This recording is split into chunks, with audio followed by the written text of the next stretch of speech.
I'm being bullied against my will for some reason. Usually bullying is against your will, unless you're into it, in which case, No, listen. Sometimes I'm Bullet into it. bullying? No, I'm kidding. I think if you carry along that way, the nickname of Boston Cream is going to stick. Oh, No. Anyway, we're unmuted. Oh, good. Hi, everybody. Hello, Slowly Chainsaw Don't ask for Man. turns- context. That Hi. nickname is canon. That nickname is turns canon to the me. camera. Turning to the You know what? camera, It's looking at it, take one You know nod, what? and then turn back know to what? everything else. Hmm? Turns to You'll the be camera. forgotten. I am Kenough. Turns back. I So am anyway. Kano. So, speaking of summaries, it has been a little bit. Where we last left off was... does anybody want to give a summary, or shall I? I think Okay, you should, so buddy. what My happened, throat right, doesn't have. is it's okay. I've progressed more into healing than you have. So what happened last time is we were in Vladidovsky, right? And they were like, if you have any dragon stuff, send it to us. And we were like, whatever. And then we got to Firegrove Valley, and it was really hot, and it's like summer over there, so you know the weather is pretty dry. And then we got into like this town of people, and they were like, and we were like, and then everybody partied together and partied hard, and it was almost turning into an orgy, but they were like, no, it's not like that. We normal love each other. And we were like, okay. And then Siren was like, let's get married, Karya. And Karya was dying because he had too much spicy stuff in his mouth. But he's very weak like that. Obviously, Siren is the stronger character. Mhm. And then they were like, okay, Damn. let's get to the end of the party. And then Mallory and Cannibals got shunted off into bumfuck nowhere with a big ass fucking dragon. And the dragon was like, and then Mallory and Cannibals were like, holy shit, what the fuck are we doing here? And then he was like, my boss is Orthos, the guy that you guys have been talking to and wanting to meet, apparently.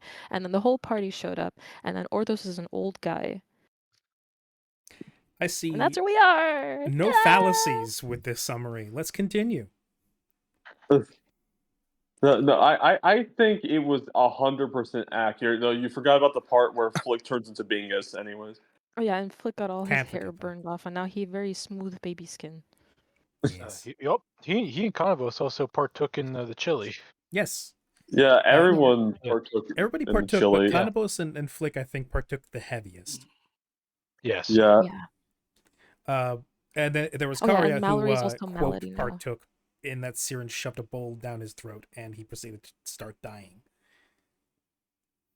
Well, Poor he just has Karya. inferior stats. Poor Karya. Clearly, yes, because the more powerful fighter between the two of you is Siren. Clearly. Yeah. Her god Not like loves, she'd know. like, She's a robot. unlike She's a Karya, human. Unlike Karya, there's someone in a higher place, perhaps a parental role, who actually loves him, or loves her. That's So- true. So, Mhm. Don't want Yes. to roast him that badly, damn. I'm just matching the kind of affection his father gave him. Speaking of which, Oh no. Oh no. last we left off, you all had It's kind of toasty. taken a hidden entrance down into the belly of the volcano. You followed the passage into the heart through what looked to be ancient shelves filled with all kinds of preserved information, writings, documentation of eons gone by. Till eventually, at the end of the path, you saw an old man in frayed but delicately embroidered robes. His hair silver, his skin sagging, and with distinct blackening across portions of his neck and the left side of his face as he turns to see you all, illuminated from the bottom by the glow of the magma that pools around you. He turns not quite to look at you, almost looking past you all,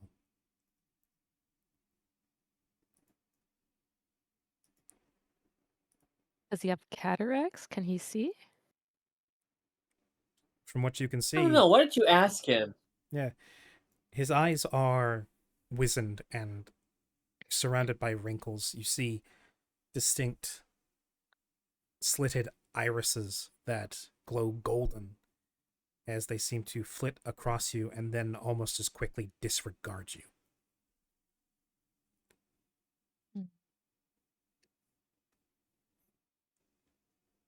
You've arrived. Does the black part of his skin look like it's part of an injury, or is it like deep corruption black? It's hard to tell from exactly this distance. If you get a closer look at him, you might be more definitive, but you could give me a heal check if you wanted to. Okay. Oba. A 20. A 20? It's fairly consistent with the lasting effects of frostbite. Oh, Okay. So it is injury related, not corruption related. He looks at you all, regarding you across the pool of magma. And he sees you, Siren, and you feel the mark on your throat. Warm. And at that, he actually looks at you in the eye and says, "You've arrived in a timely fashion."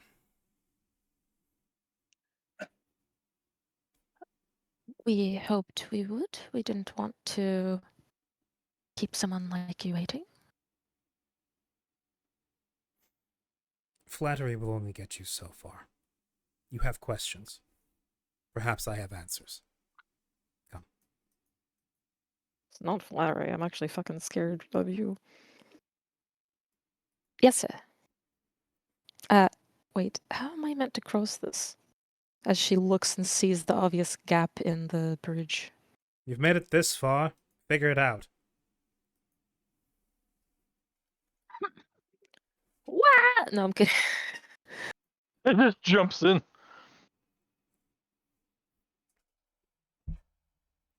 How would he react if she just dropped in right and died right in front of him?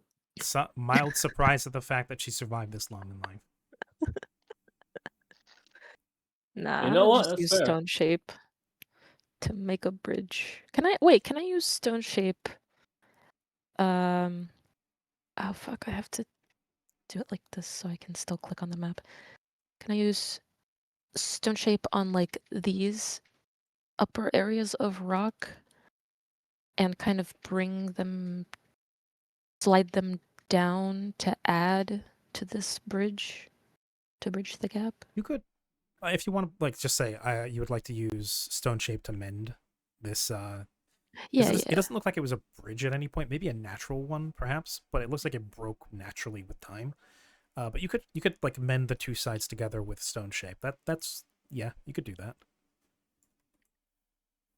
Okay. Oh, my roll 20 is absolutely shitting itself. In that case, allow me.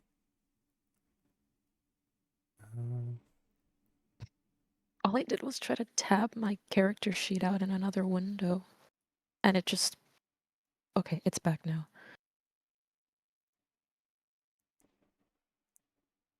It should be...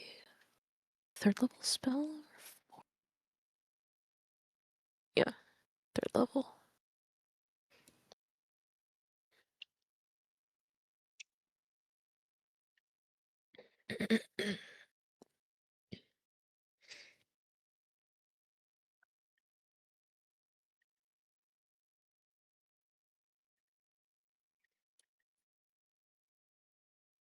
Hooray.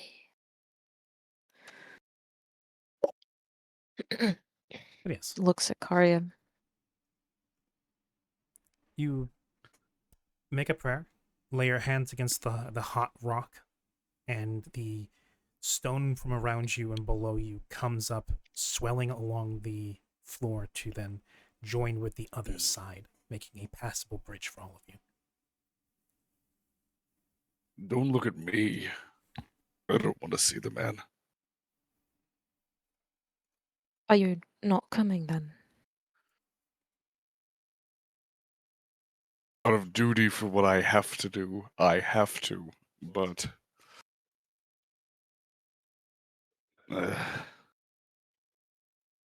Excuse me. Vair, let's. I'm sorry you have to meet him. I had hoped he was dead.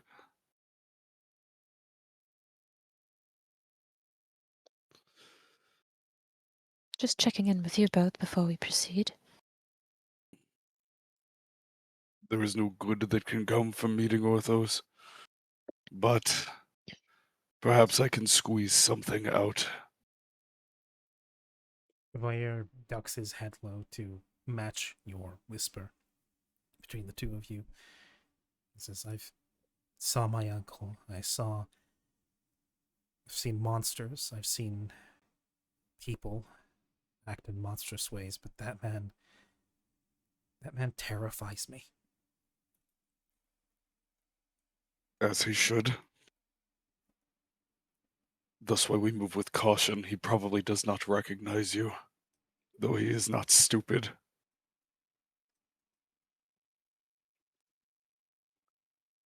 In that case, I guess to give us a bit more security before we proceed. Oh, which one was it? It's the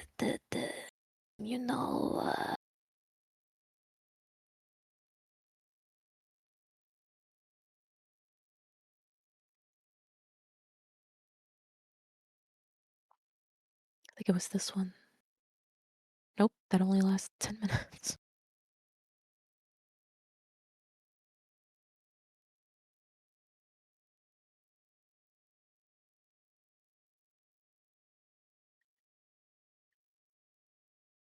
Wait, which one is the better one? Communal protection from energy or communal...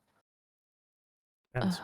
Endure elements protects from environmental stuff. Protection from energy actually protects you from damage. do that then. Before we cross this bridge, Kieran is going to cast communal protection from energy on the party. Should last 10 minutes per caster level, so 90 minutes. Mm-hmm. And it should absorb 12 points of energy per caster level, so 12 times 9. 108. Yes. And I don't think it's... doesn't seem to have a limitation on how many creatures, so It's she's just going to 10 cast it on... minutes. Oh my god, it's you break it up in 10-minute amounts per creature that you put it on. Okay. So in if this it's... case, among 9 creatures. In this case, it's 1, 2, 3, 4, 5, 6, 7, 8. So someone would have 20. 10 minutes per level until discharge, 10 minutes. That's 90 minutes. If we're dividing that amongst 7 people, 90 divided by 7? In which case, 2 people would have 20. Yeah. Everyone would just equally have 12, it seems.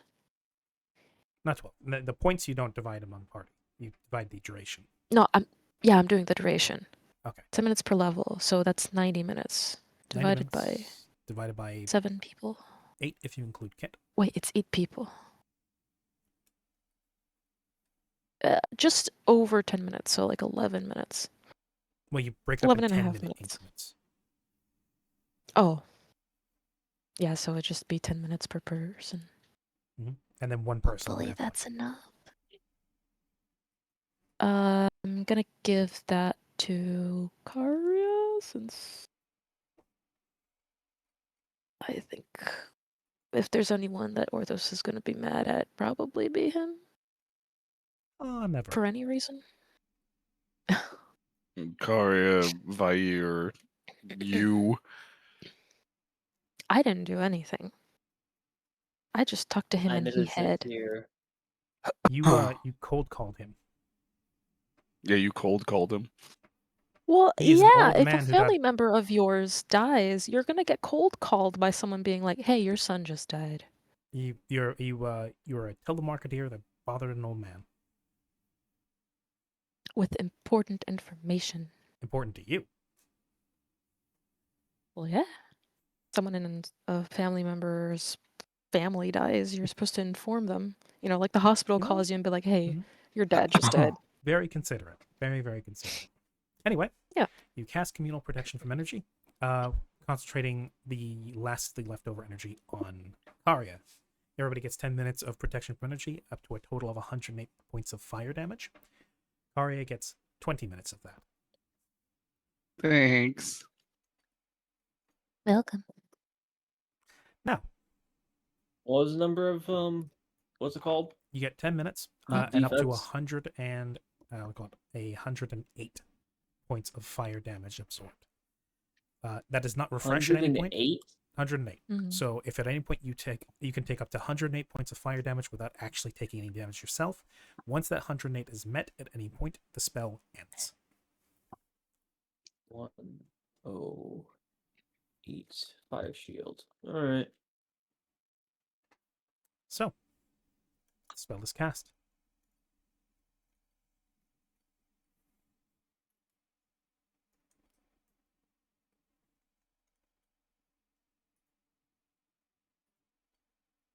How would you like to continue? Orthos has gone on ahead.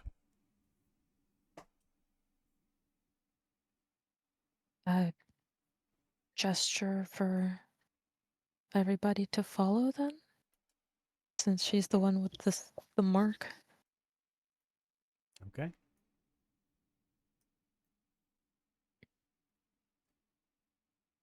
Single file line, I guess. Mm-hmm. Oop.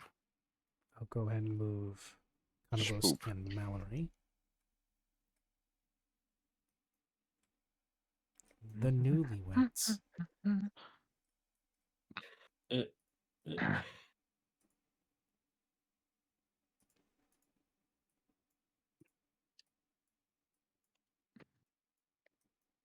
Flick briefly takes a peek over and says, "Oh yeah, no." That's all in it. Yeah. Nice orderly fashion. Oh, welcome in, Grid. Thank you for the self-care. Indeed. Shrimp your backs. But yes, I need to constantly remind myself that Mallory and Kanabos were married last session. Sort of punked into it. Oh my goodness, the Oh yeah, newlyweds. and the Dragon Dorman officiated it. And you did that to us. I did. You did this to I us. did. I imposed that upon you. Many apologies and many fortunes on you going forward. May your children be healthy. Now this is your guys' warm-weathered honeymoon. Yes, your tropical honeymoon. It's a shitty honeymoon. That's all I can fucking say. Well, it's hot. You don't want to hang out with your hot wife in a hot place. Steaming hot, huh? Wiggles eyebrows. I kill Winks Siren. with both eyes. I stab Siren right in front of the party. Flick just rubs his face melancholically. I miss my hair.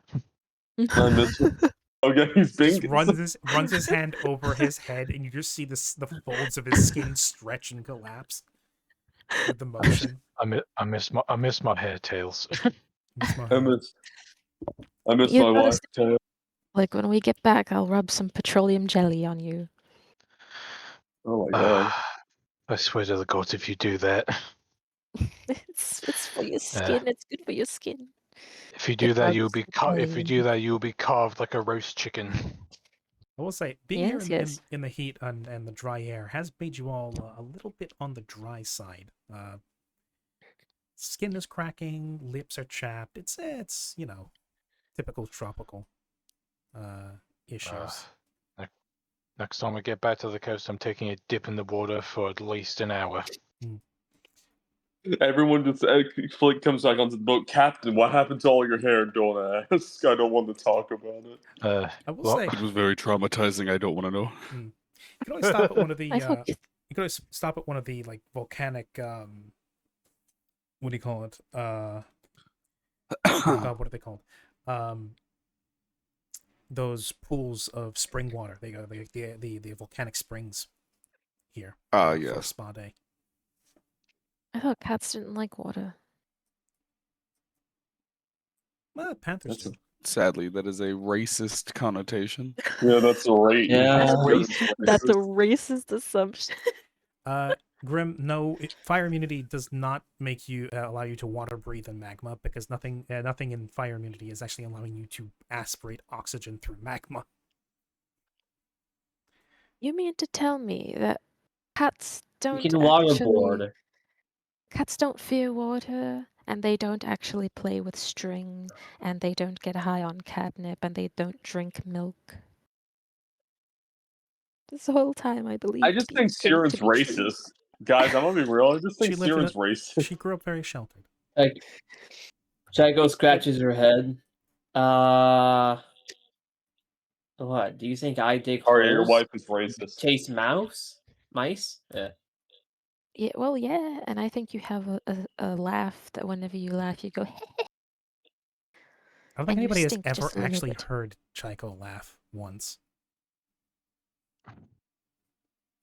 You know what? That is a very good point. I don't think any of us did. Like, Flick, yeah, Chico, Flick just leans over to Chico and just whispers, "I think Siren's getting the two of us confused." I think she doesn't understand we're different from the animals. I was about to say, it might be fox coded, it might be cat coded, but we're not exactly the same thing. What are we talking Yeah. about? You're both cats. And this one is a shaved pussy, points to Flick.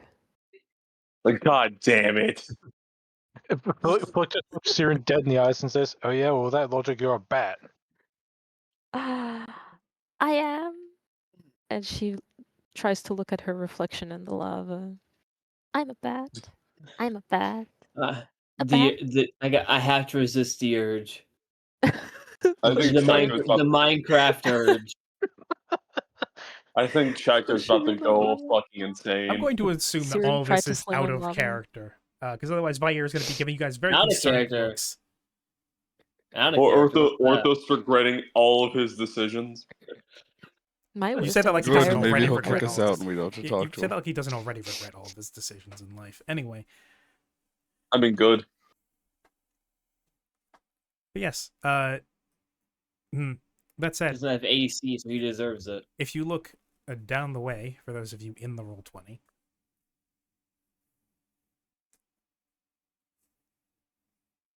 Right down the road. mm-hmm. Can't miss it. Can't miss it. Right I down wouldn't the go down road. that- I wouldn't go down that road. Right down the road. Can't miss it. Right down the road. Right down the road. Okay, anyways. Yes. Continue with your You- story, Rami. My But yes, as you have all collected here, you cross the bridge. You now stand in a hall that perhaps once upon a time was finely crafted and richly appointed. Now looks to be ruined in most respects, but still preserved immaculately for the parts that haven't been eroded by time and the elements. You see carvings, draconic figures on the floors, the walls, the ceilings, murals, and other such decorations indelibly etched into the stone around you, somehow having survived however long it's been here in the heat of the volcano. And on the walls, you see what look to be, perhaps you're not entirely sure, but you might think they would be some form of large stone contraption of some sort. The machination of it is complex, and it seems to retract into the wall. Whatever it is, it looks heavy, and there's many of them lining the walls. And at the end of this hall, along spiked obsidian pillars, stands Orthos in his long red and gold robes, face marred, blackened, hands folded behind his back, waiting, eyes only occasionally cast in your direction.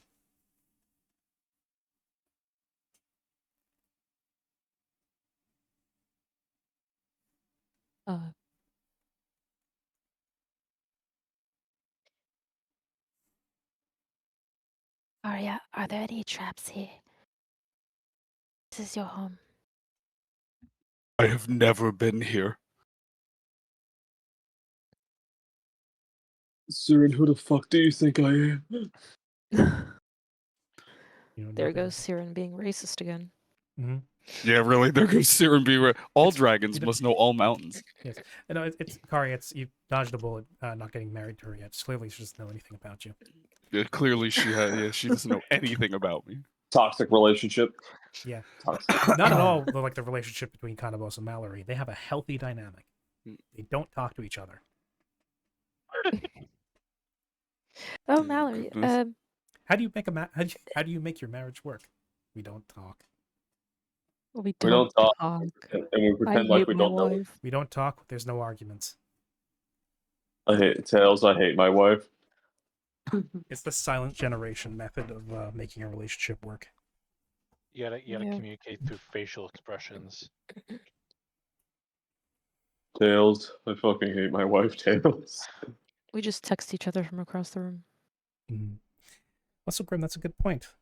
Never work for a dragon. You risk burnout. Wait, what?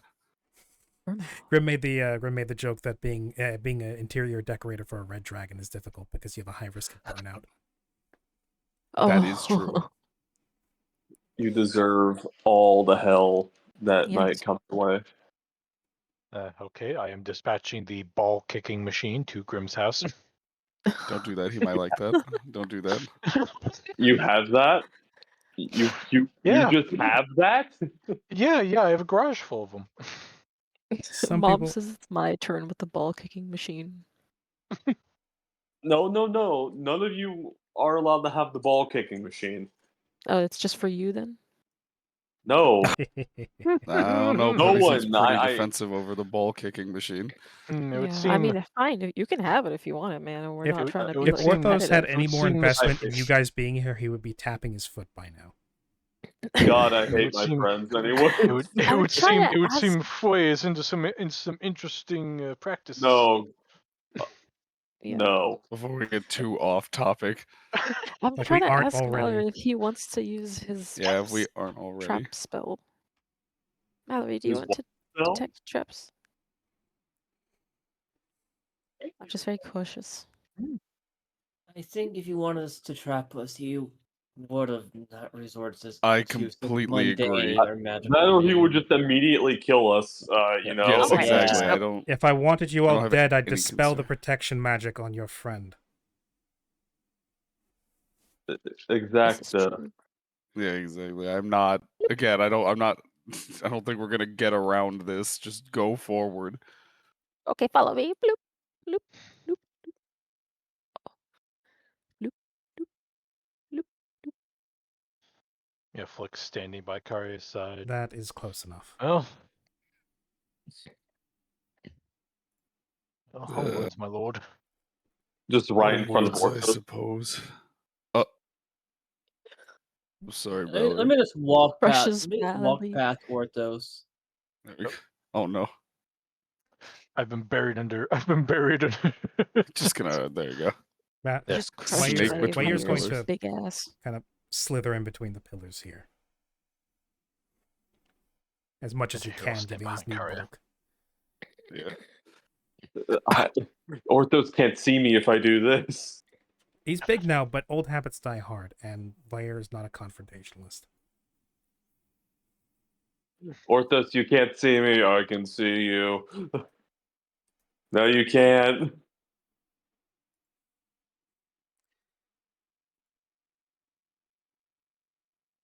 You I find can't yourselves see within, you. You can't see me. You find yourselves within my home, at my behest. If I remember correctly, you were the one, he looks to Siren, who demanded audience within my very mind to inform me of, what was it, the passing of one of my kin? Yes, we were in a very different part of the world, very far from here, when we Quadramon, saw yes, one I'm of your familiar. kin. Yes. When we were visited by one of your kin which is particularly strange for how far he seemed to have traveled, only to appear to be controlled by some other force, forced to battle, slain in battle, and that is when I learned that he was one of your kin, and I thought it wise to inform his family member of his passing, especially under such strange mind control circumstances.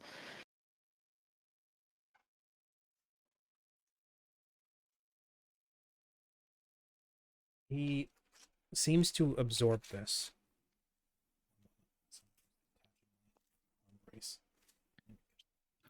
Here we go. All right. He seems to absorb this as you say this. His wrinkled face creases as you speak. And there's perhaps a mild perturbance on his expression when you mention control. But he nods, arms still crossed behind him. I see.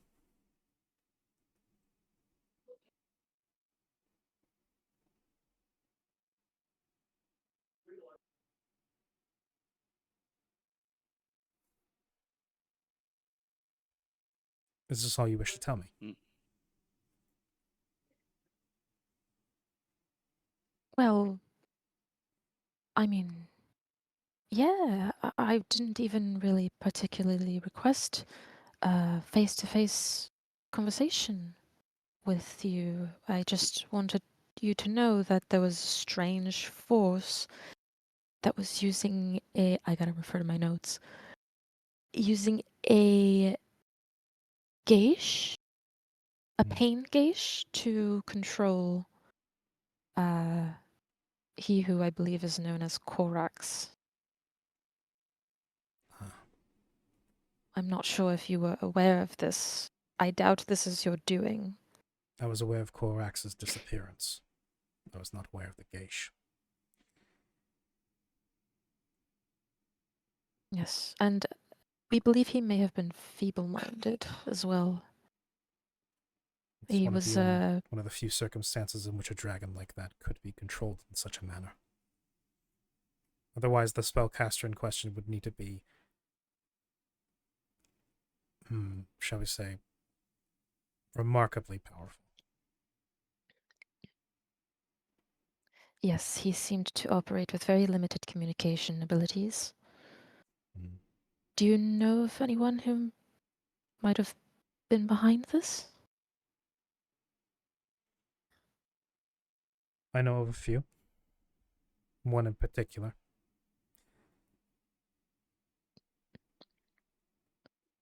One that immediately comes to mind was the one who launched the attack on my home. As it was, Korak disappeared the very same night that we were attacked. Whoever it was that ransacked our home certainly impresses upon me that they are vindictive and sadistic enough to inflict such a fate on a creature.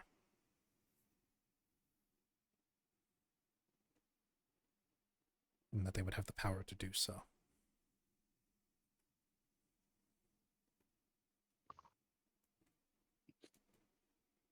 Was anyone else abducted, or was it just Korax? The vast majority of the dragons within our hearth were killed during the attack. Those who were outside of the hearth and who were outside of the Eyrie survived, though I had heard that many were hunted down. Some survive. Some of my estranged children, some of my lieutenants, of which Korak was one of them.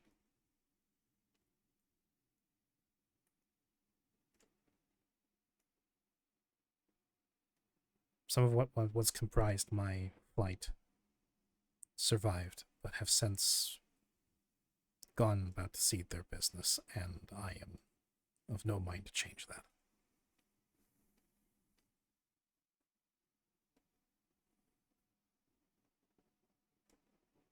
You know who it was that attacked your home and was behind that siege? Not their identity. I only know that they were a silver dragon. Or at the very least, silver of scale. That they might have been disguising themselves as something else was not something that eluded me as a possibility. But in the heat of the moment, where they rushed into our hearth, I could only think they were younger than I, but still grown enough and surrounded by enough reinforcements to overwhelm us.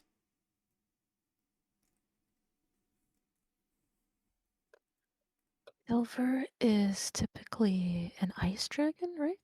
Mm-hmm. White is an ice dragon. Silver, I don't remember. I think silver might be something else. Because they are part of the metallic dragons. I mean, in 5e, silver is also cold. Yeah, that's why I Oh, was yeah. thinking. Silver Yeah, in they're- Pathfinder they're, is uh, cold. Yeah, it makes sense. Would we in character know that though? I don't know. Yeah, I would think so. You guys are Karya experienced probably enough. would. Not for sure. I Yeah, think all of you are yeah, experienced that's enough true. to know like the Yeah, the all of us basics. should know, yeah. Yeah. At least those of you they're who the have, basic have some, dragons. even just like a couple of ranks in knowledge of Arcana at this point. Yeah.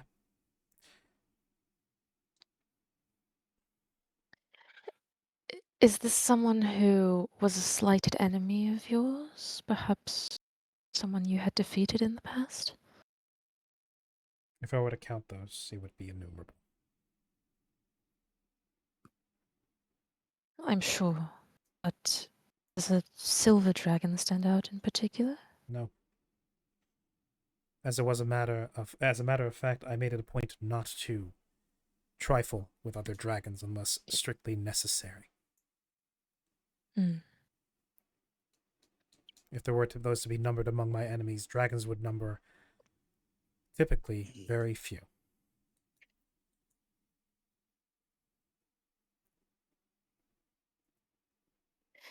You know, and she kind of looks at Karya. We traveled for a time up in the cold north, investigating a situation surrounding these so-called white gods. I'm not sure if you're aware, but No, he would be aware. do you know of them? White gods as a gnomer are new to me. I have not done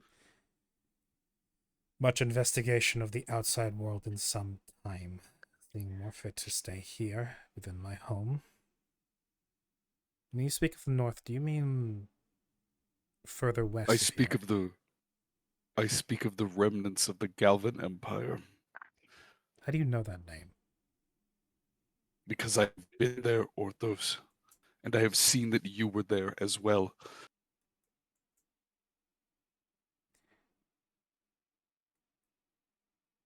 Believe me, boy, if you had been within the actual Galvan Empire, you would not be here to speak to me. Perhaps I was on the fringes. But regardless of that, we went through trials, we seen the dead, and collected records as I continue my push north. I see. And amidst those records were visions which showed you alongside a pyroclastic emperor of sorts. Believe me when I say I never wanted to see your face again, though I doubt you remember mine. I do not. I would rather keep it that way. I wish I could say the feeling is Right. mutual, but I have no identity to tie your face to.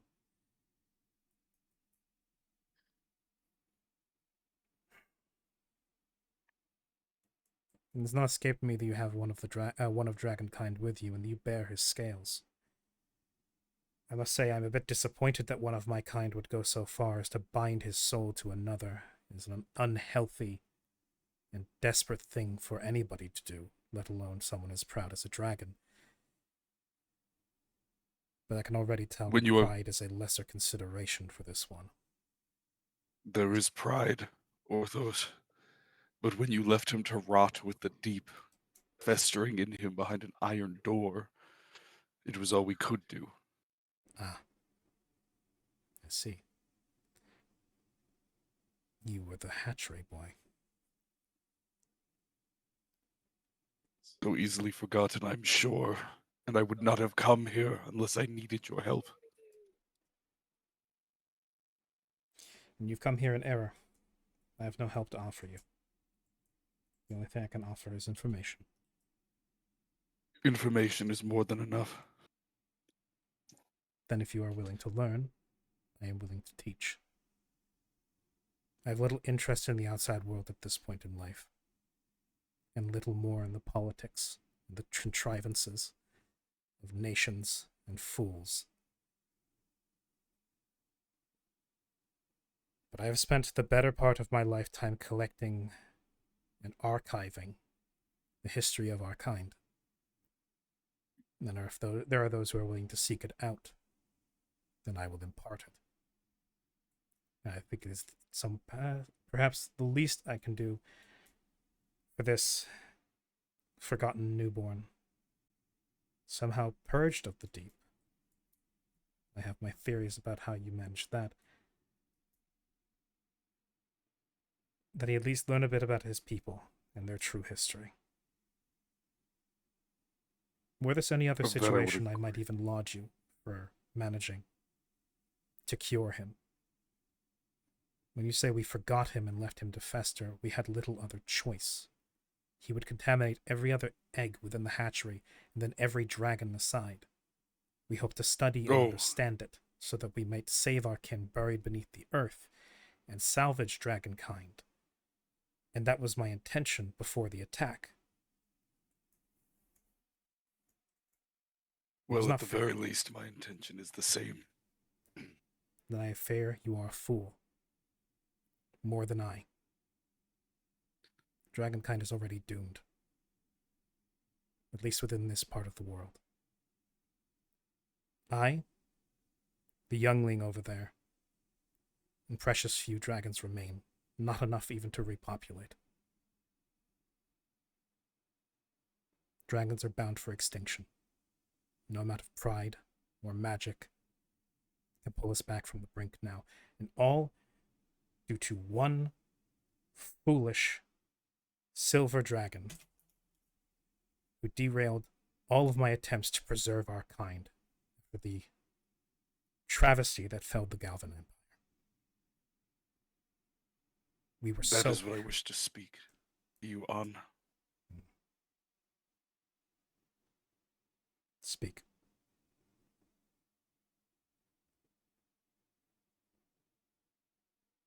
You wish to speak? Orthos. Speak then. Yes. He's going to take a minute.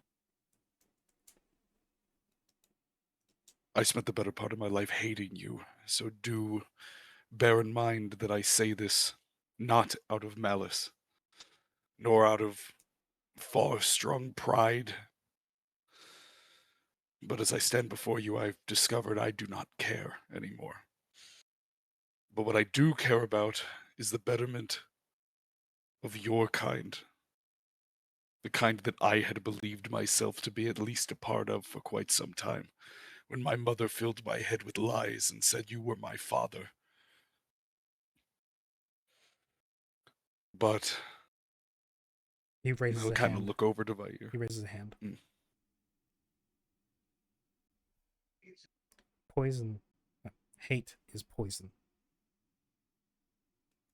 Hate is a emotion that drives many dragons. And it is an intrinsic part of living and being. There's a rare creature that can live a lifetime, let alone many others, without fomenting hate of some sort. You would do well not to hate me. It would be to wail against a wall.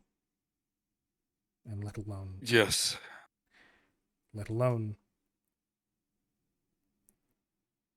the one who you call your mother was not in fact. The woman who raised you was tasked by me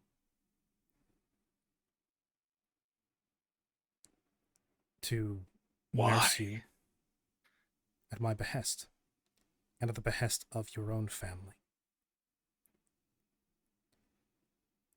Your actual mother, Excuse. Just Your he'll actual slack mother. jaw a little bit. your actual mother, was a whore in a small village. Your father was a deadbeat and a drunkard who fled the village the moment we attacked it.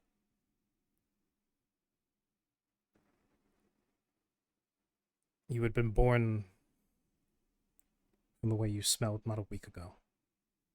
And your mother, beneath the wreckage, bid I spare you. And though I do not wish for more humans within my hearth, more liabilities, more mouths to feed, more simpering creatures, I don't know what fancy took me that day, but I saw something pitiable, and perhaps one I not necessarily need ignore. Perhaps it's that my life's work has been the preservation of an entire species. Perhaps it was that I believed a child would be blameless and there would be no sense in simply killing a child. A baby is as easily forgotten about as it is spared. Guilt would not rack my conscience either way, but perhaps it struck me in that moment that that little effort could be spared. So I had one of my lieutenants take you back to the hearth, and you were handed to one of the wet nurses, and she was to raise you as your mother. To all the other humans within the hearth, or to all the other humanoids, I was their father, at least in some capacity. That she told you that I was your father was perhaps some hope of hers that you had better aspirations in life. Perhaps she was deluded. I cared very little for what my help around the hearth said or did, so long as they fulfilled their duties. And I was more than compliant to have you tasked with work around the hearth and have you earn your keep. Perhaps you might have even found yourself qualified to be a soldier at my behest. But no, I was never your father, and that was not your mother.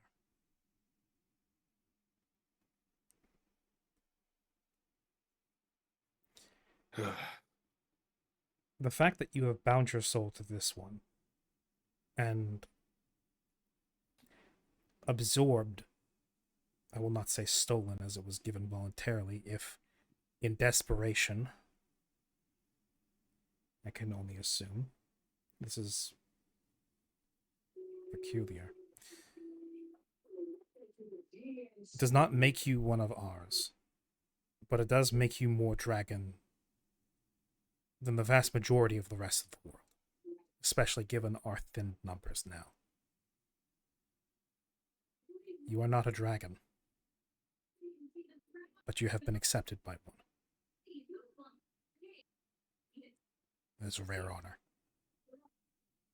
Indeed it is.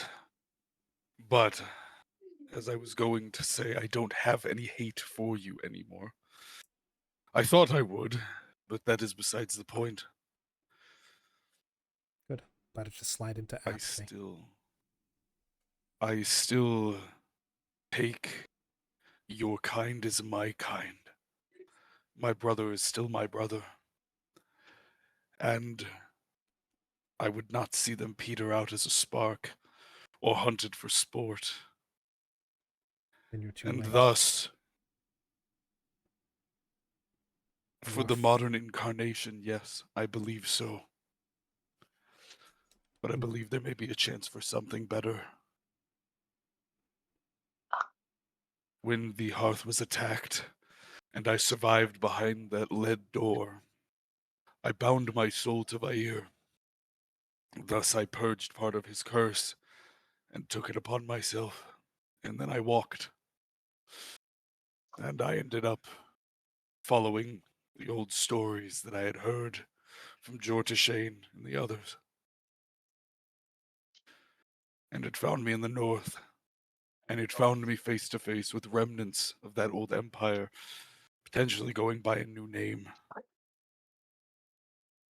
And traveling further north, I found their influence on troglodytes, which swore themselves to me. You actually see him But snort yes, at the mention of troglodytes. yes, trust me, I understand, but they too were imparted with deep corruption and also with boons from these white gods in the north. And their waystones which changed the landscape into a snowy wasteland. And as more evidence I found, I realized that this idea of some fabled dragon home was not only not fiction, but something you had been a part of at one point. Which was more than just a dragon home. But then there was some cataclysm. Something I assume you also bore witness to. Something I believe is still festering in the deep, albeit differently. The truth is, Orthos, I am here now. Albeit originally when Siren propositioned you, I was quite angry at my mate, but I understand exactly why. This may have benefited me. And so now I beseech you for your knowledge, so that I may go and take our home back and establish something better. At least a dying gasp or a chance. He closes his eyes. He takes a long breath. And he exhales through his nose.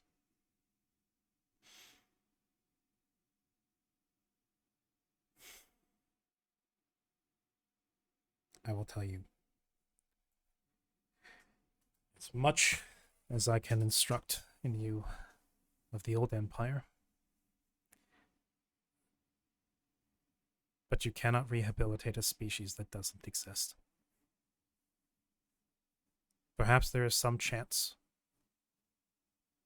given what you have done with your brother here.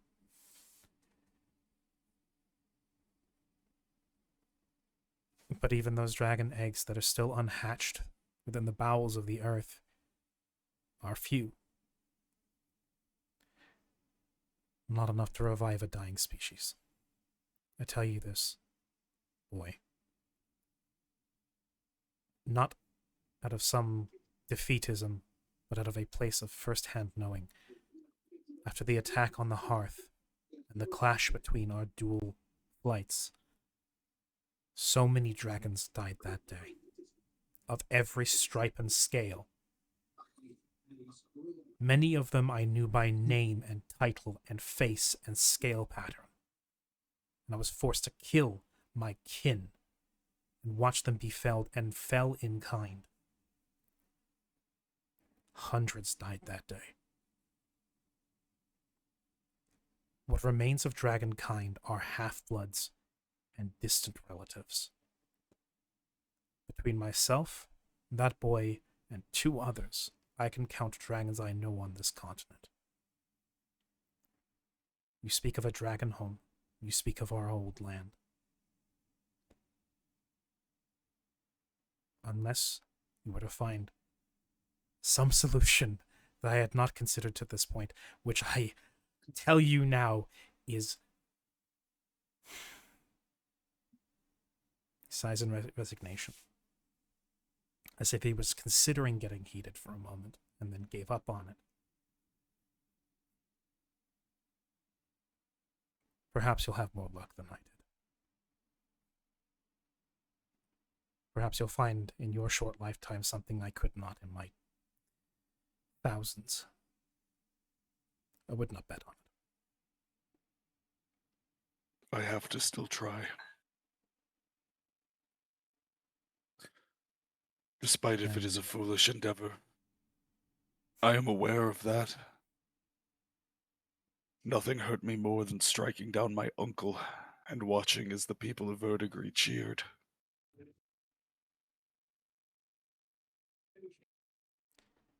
I at least feel the obligation to try. And should I fail, I would rather know, I would rather die in this short existence, knowing that I at least attempted, than to leave my brother without hope of a future. You have I don't ask you to join and rally my cause. In fact, I expected you to laugh in my face. I don't insult you by claiming to have more knowledge, but at the very least, I still have to try, even if it is fruitless. I did so with the deep, and we succeeded. And it was not without help. This too may just be another obstacle that I must attempt to climb, and should I fail, I at least tried.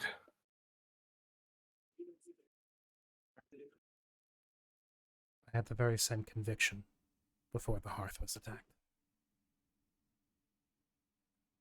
My hope was crushed in as much the same way my flight was. I have no heart and no will to even step outside the bounds of these walls. I spend the rest of my existence, however long it may be, cataloging the history of our kind. And perhaps not even for any particular reason as to pass it on. I simply find contentment living here within the halls, surrounded by what was, when things were good. And I did not find myself completely deplete of the pride our people are known for. Were I not so cast with blackened with doubt, having known that the downfall of our species is to blame not by any of the outside kind, none of the lesser species, not even the other immortals, but another dragon. I tell you, boy, I have never experienced such disappointment as when I awoke from that battle, nearly dead, so depleted of any amount of pride, as when I woke and realized my own family had killed what hope our family had.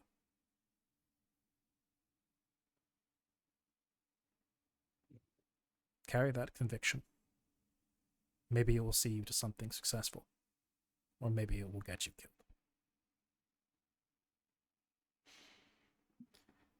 As for what you wish to know about the Galvan Empire, and this so-called dragon home, as you call it,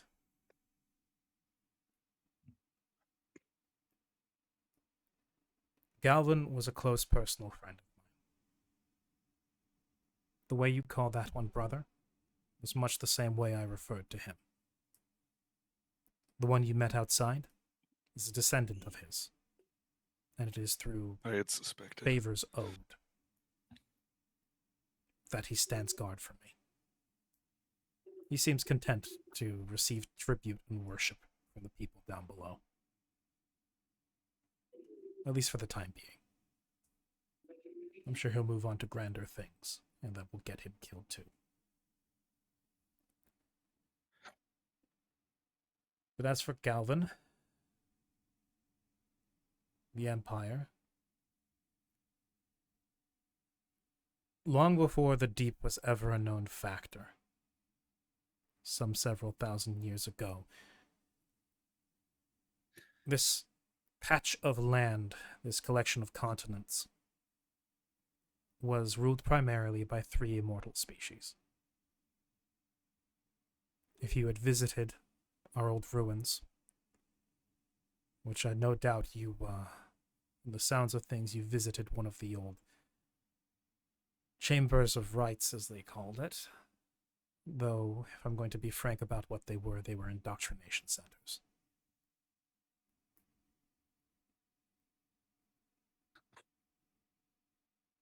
Specifically, they were built for the purpose of indoctrinating the lesser species, making them sympathetic to us. The three species that ruled the lands were the giants, the elves, and us, the Vespacha. Dragonkind.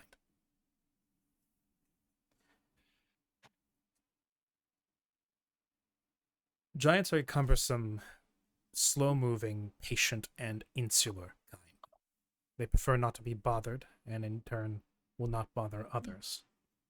They take up great amounts of space, hoard resources, and prefer to be unbothered by outside politics or aspirations from others, even among their own kind.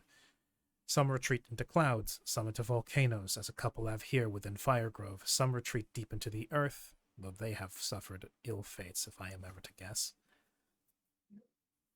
And when both the Great War happened, the Calamity, and all things to follow that, many of them retreated into different elemental planes that suited their liking. Very few giants remained behind, and those that did, many of which degenerated.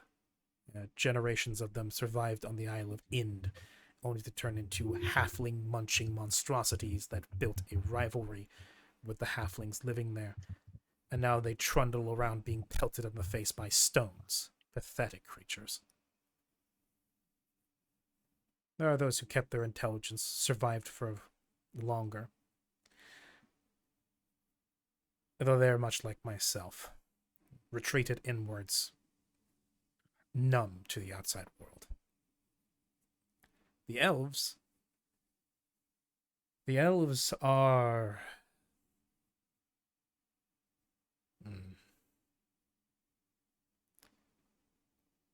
The elves are hard to predict. They are a stochastic species. They spring from the earth wherever life dwells. They adapt to whatever environment that is around them. They are malleable, but at the same time recalcitrant. Those that dwell within the cold reaches of the north, the lands around it, were frighteningly capable with magics of all kinds, whether inward-born or learned and mastered. Many of them were and still are powerful spellcasters, of which anyone with any sense would stay far, far away from. They're also, while bereft of ambition, horrendously prideful, enough to give dragons a run for their money. Though at the very least, I like to think that we dragons actually had direction to put our ambition and our power into. But don't tell them that. Last I checked, those that remained within the north are... I would call them throwbacks. They have spent so long without any sort of environmental pressure and without competition within their niche that they've taken to experimenting around with magic and abhorring any sort of technological innovation. They have reached a point where even the invention of the arrow would be considered heresy and some sort of overstep of cultural boundaries.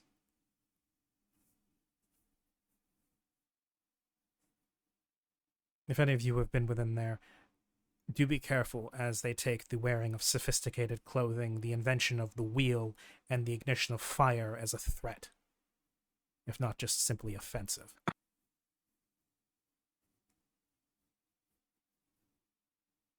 You will find that any hallmarks of their passage will be magically imbued stone tools that are ludicrously effective and lethally sharp, no matter how blunt the stone may seem, and a particular affinity for runestones. Guess we've come across runestones that change the weather they bear. Then I believe that this might be your white gods. And I recall, out of character, I guess, the runes that were used on the dryads to force the woodland speak or step, whatever it was. Tree stride. Yep. The tree step. Out of character as well. There was that old elf. That was that cave elf that we found. Remember the one that I was do doing. remember the cave elf. Yeah, you guys ran into one. So, He shouted to you to get Well, off his I- lawn.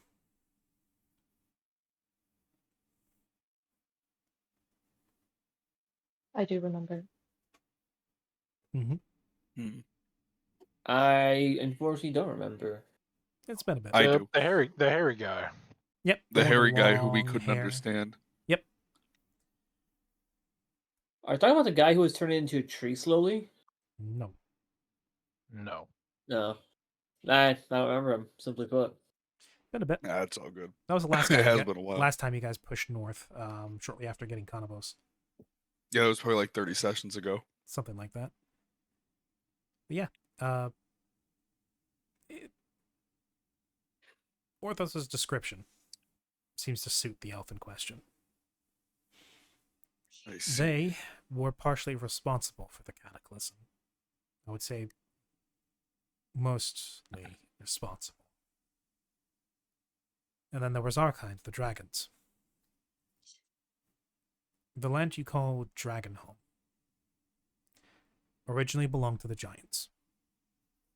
They made their home within the mountains and the plains, volcanoes, and the clouds there.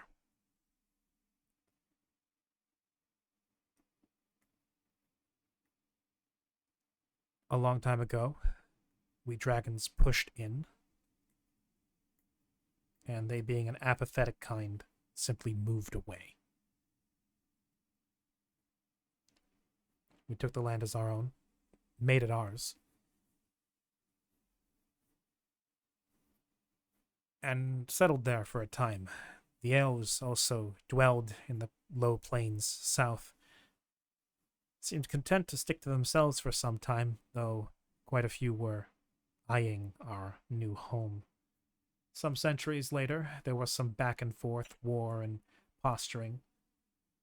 I say that, but the kind of magics that was traded between the two nations would have made kingdoms nowadays quiver.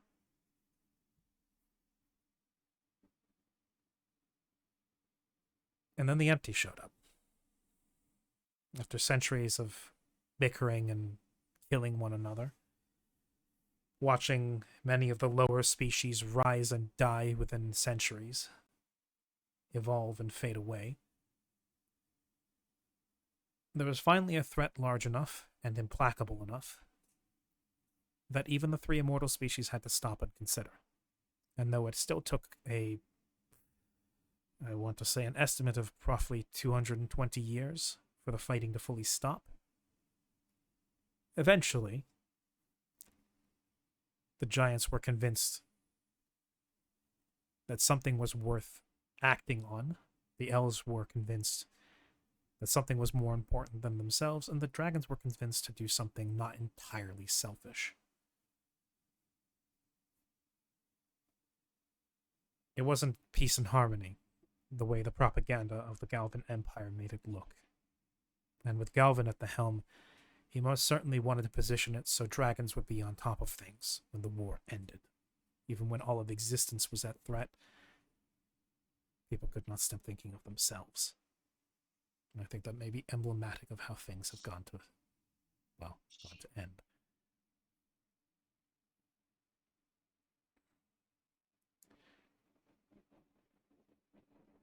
Elves were pressed into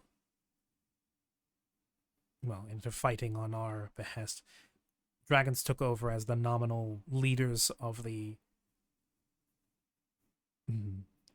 coalition. Giants were part of it, though they involved themselves very rarely, only occasionally, arming some of the other species with something that could hit a bit harder than the stone tools many of the lesser species had. Back then, humans didn't even exist. Many of you who are here now, your kind, were barely nascent, coming out of the mud back then. But still, there was some use seen in the lesser species. They were driven towards the empty, used as fodder, experimentation, a way of learning about this ineffable force. and it crawled across the land. It ate things, it subsumed them, it joined them in with itself. It was difficult to combat. It was nearly invisible to the eye. It was odorless. It was tasteless. It moved without sound, and it simply consumed. And those it consumed would come back, changed, joined to it. A kind of immaterial, unstoppable, amoeboid collective. It seeped into everything, and even with the most powerful magics were swallowed into it.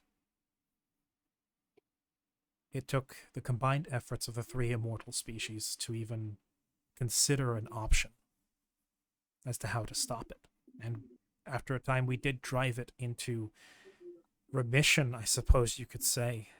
We could not stop it. It was seeping through cracks in reality, coming from somewhere none of us could tell. It was something fundamentally gone wrong with the universe, and we still don't know what exactly it was. And the best we can guess is perhaps some mage somewhere ripped a hole somewhere he shouldn't have, and it seeped through, ate him, and then everything that followed.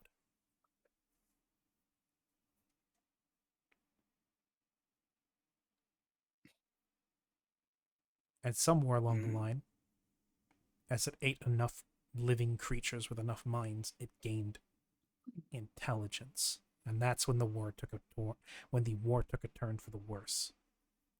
Because it gained purpose.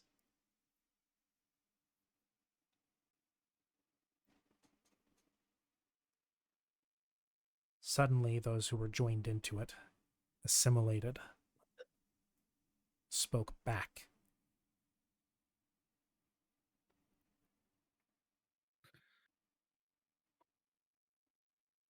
I cannot describe to you the horrors that happened in the war against the empty, and the things that people were forced to do just to preserve life.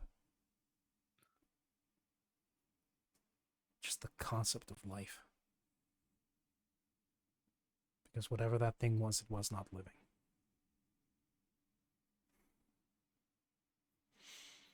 But we drove it back. We managed, somehow. Due in no small part to Galvin's own contrivances.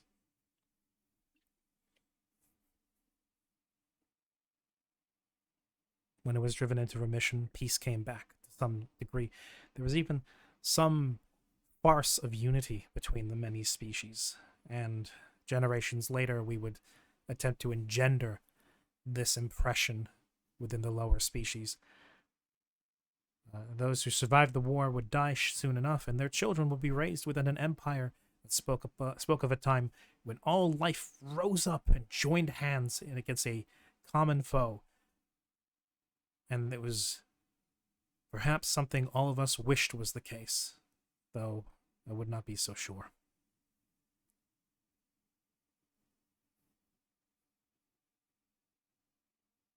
And it would continue as such for some time, though there was some sense of discontentment.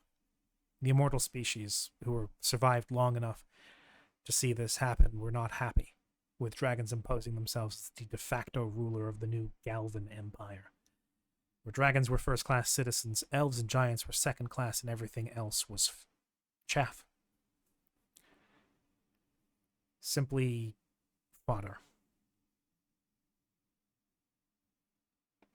I saw no issue with it. I will admit to some degree I still do not. Lives measured in years instead of centuries are a difficult concept.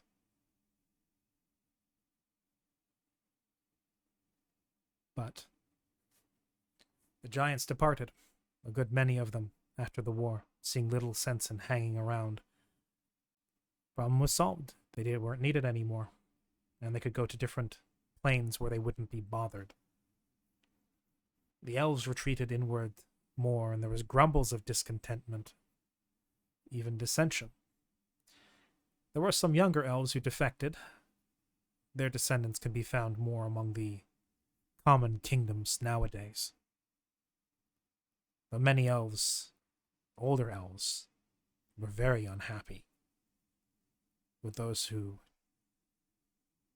sympathized with us. They did not live long. At the very least, the majority did not.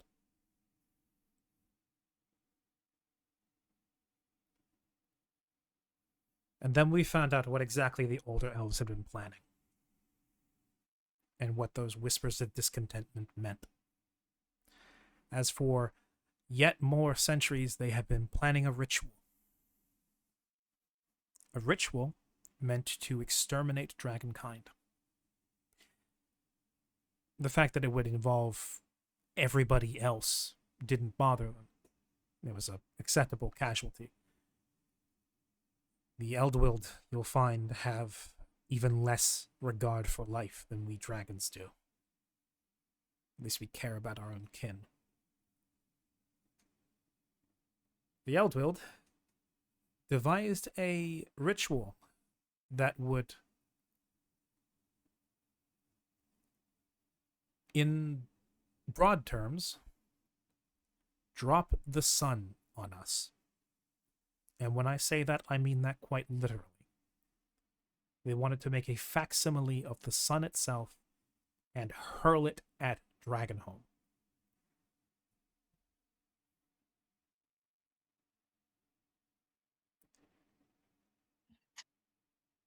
He momentarily pauses, passing a gaze over each of you to see what kind of reaction this might get.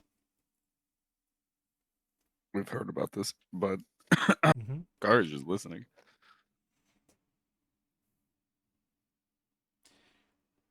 They failed. Could imagine. There's still ruins. Well, they failed in executing a ritual of exactly that function. The reason that the travesty is sometimes called the Midnight Sun is because in order to execute this, they were using phantasmal shadow magic. They were drawing upon the dark reflection of the world, to which they would create a semi-real reflection of the sun to drop upon us. Still, more than enough to kill most creatures. Even creatures such as I and Galvin would not be immune to such horrifying force. Perhaps it was sabotage, perhaps it was dissension within the ranks, but something in the ages-long ritual was interrupted, disrupted, done incorrectly, or rushed. The ritual collapsed and instead caused a tear into the plane of shadow, which caused, well,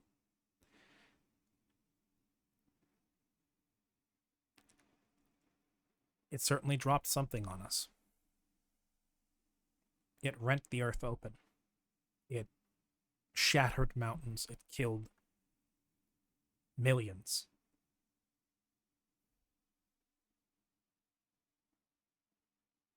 It very nearly extincted dragonkind.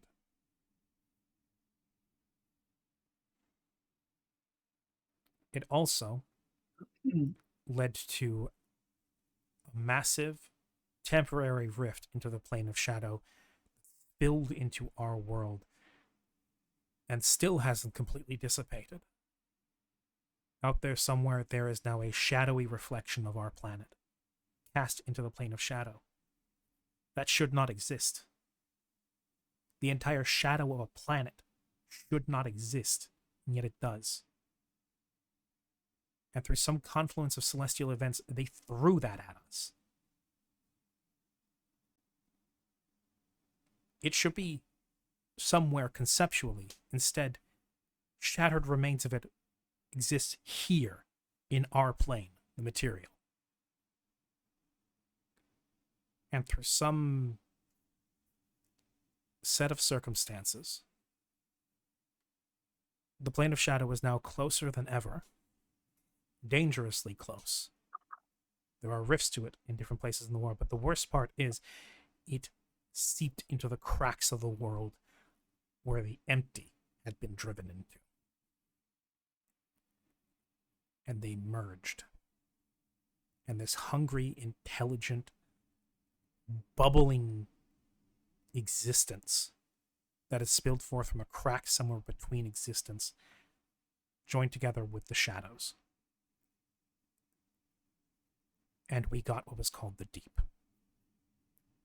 And those dragons that had retreated beneath ground to shelter their eggs or to wait out the disaster, those who could respond fast enough,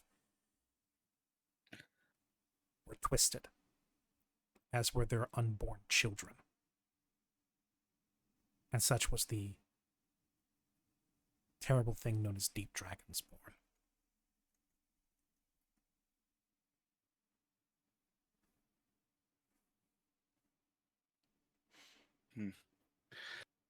I had been for quite some time confounding the deep and the empty as the same thing, albeit slightly changed. You would not be... No, you would be correct. They are one and the same, though one is different from the other. The empty is what we called it previously. Now it is called the Deep Dark, or the Deep Corruption. Primarily for how it dwells deep within the earth, bubbles forth now and then, and occasionally drives forth living disasters. Once of our kind, now twisted chimeric creatures that exist purely to eat and die and eat and die.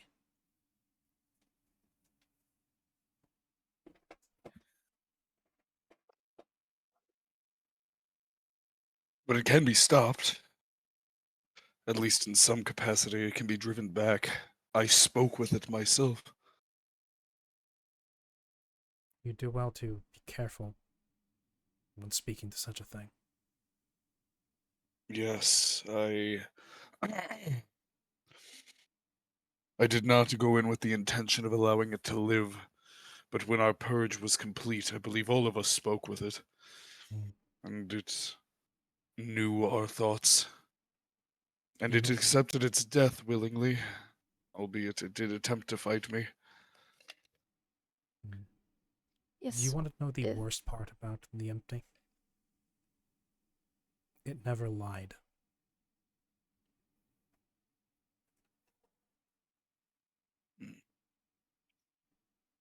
It seemed impossible to even consider the concept of lying. Suspected as such. He passes his gaze over to you, Siren. We all were affected by the corruption of the deep. It started with just these two, but it eventually seeped into the rest of us because of our close proximity over time. And when we were purged of it, there was a large part of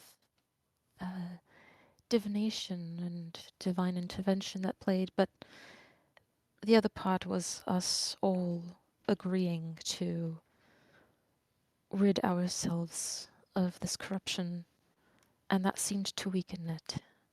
I think it's strengthened by however many people agreed to keep it. This sounds familiar, at least with one aspect of it. The empty is a collective, and those who assimilate into it willingly or not usually it is done through insecurity, promised unity, power. Many of those who are absorbed into it among the lower species barely put up a resistance after living under the yoke of the three immortal species.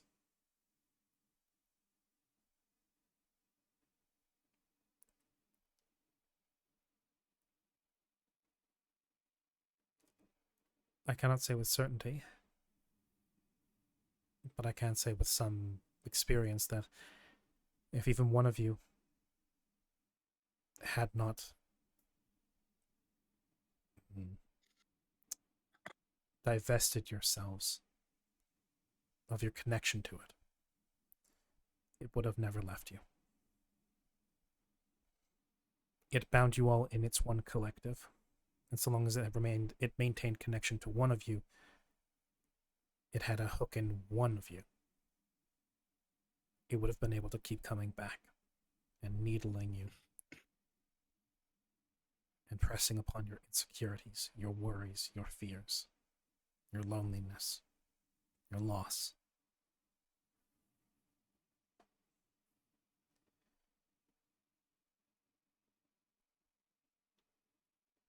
The empty, the deep, it is a material thing made manifest through its union with the shadow. Before that, it was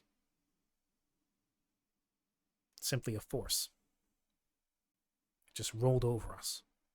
It stuck us together like glue.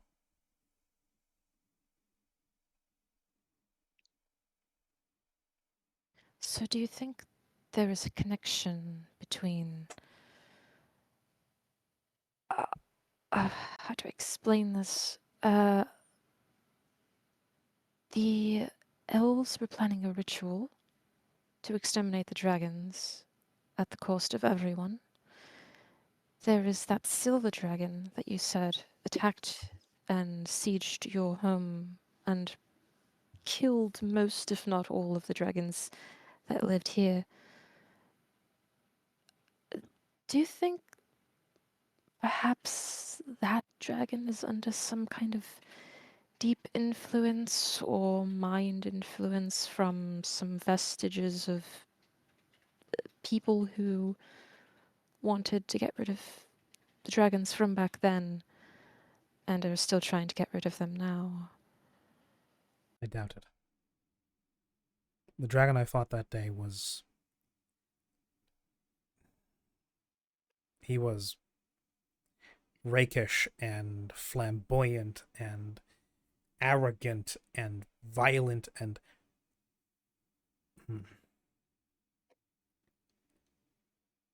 no, he had none of the hallmarks of either the empty or the deep. He still had much of his wits about him. He taunted me, and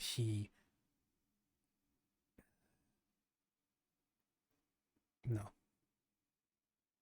I do not believe he is corrupted in any form. I think simply, especially given his comments during our bout, he saw an opportunity. He wished to, in his words, plunder what great treasures were left of our kind. He struck me as a thrill seeker in the worst way. He was a braggart. He was raucous. He was juvenile. He was, while full grown, his immaturity shone through. I simply think he had no foresight. I think he knew not what he did, or if he did not care. He saw me, he saw my flight, he knew my stature, he knew the wealth of historical artifacts that I hoarded.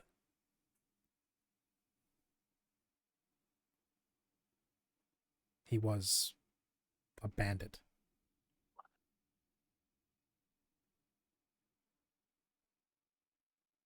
Why did you not kill him? Do you think I did not try?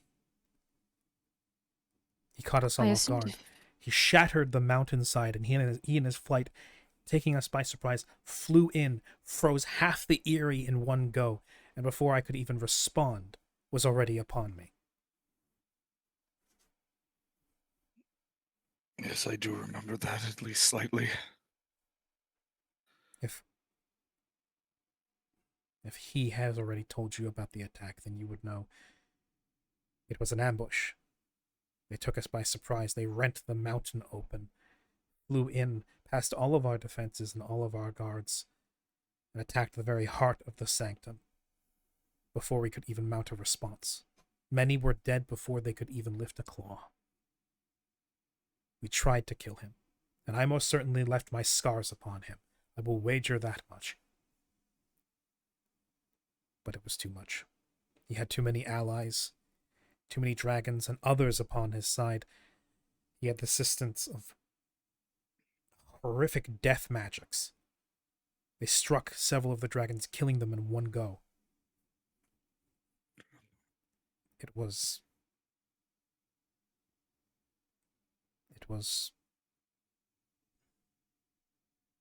bone-chilling.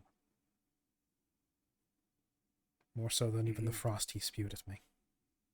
Young as he was, I would have easily taken him on any other occasion. I would have prepared countermeasures. I would have ripped him open with my claws, but the ambush and the sheer surprise they had on us.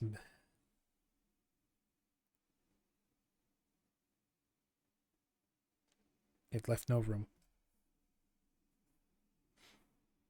And even for all my vaunted pride and all my station and my network of spies, the attack came with total surprise. We never stood a chance.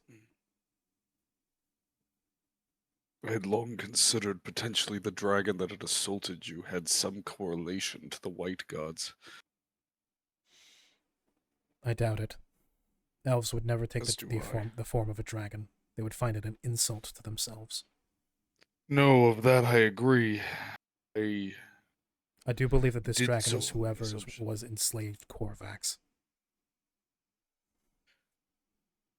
I would see it within his purview to kidnap one of mine, brainwash him, and then set him upon people to frame my brood as a bunch of city-burning brutes, slavering in unintelligent monsters going around eating lesser creatures.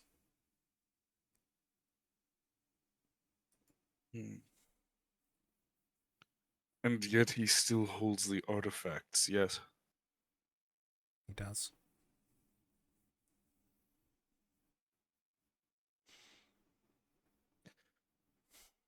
He's just kind of gonna put his head in his hands for a second and go, oh. Just, I cannot believe the next words that I am going to speak, but I am going to speak them as I believe it would be important to do so.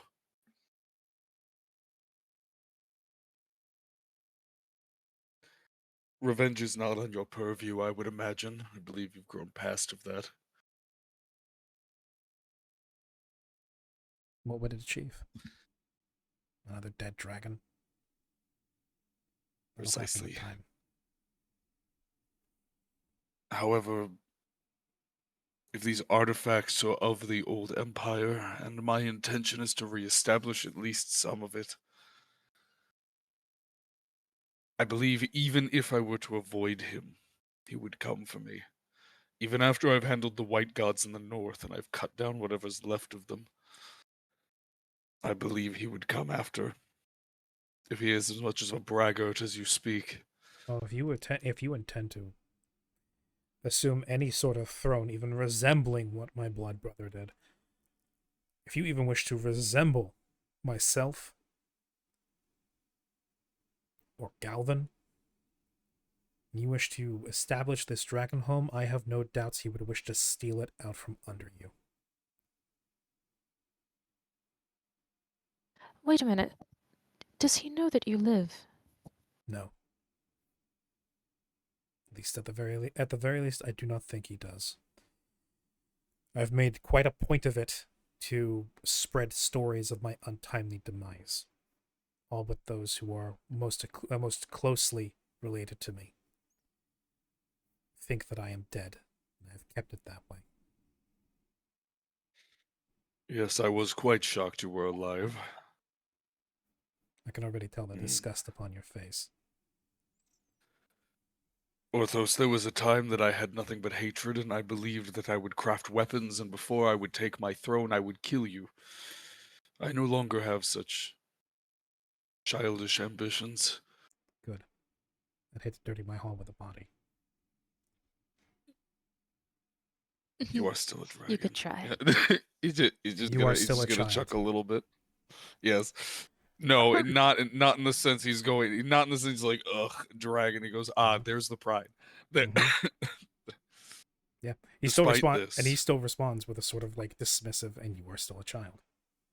Yes. And perhaps you are correct. Yes, I am.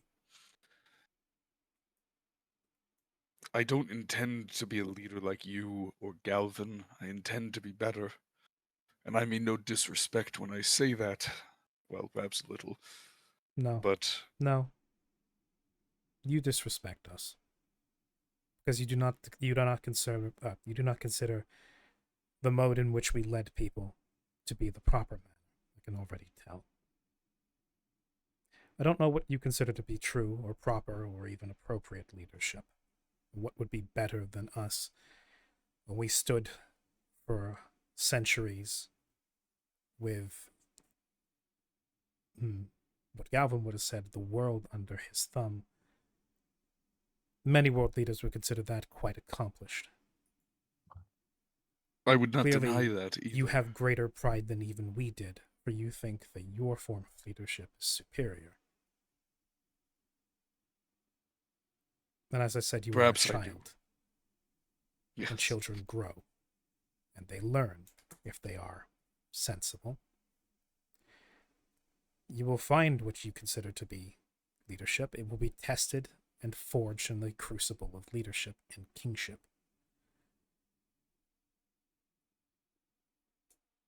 And it will not just be destiny and your own shortcomings that will decide whether or not you are a better leader. It will be your enemies and your subjects. For if you lapse, or if you err in the leadership of a nation, you'll soon find a knife at your back and your throat, whether it's by your own people, as was what happened with me, or as would or from more formidable, more ruthless outside forces, as is what happened with Galvin. You do not need to posture or prove anything with me, That because I've was already been not proven a the- failure. Be that as it may, that was not my intention. At least, not yet. My intention is perhaps an offer. One that you will surely laugh about, but one I would be remiss not to offer.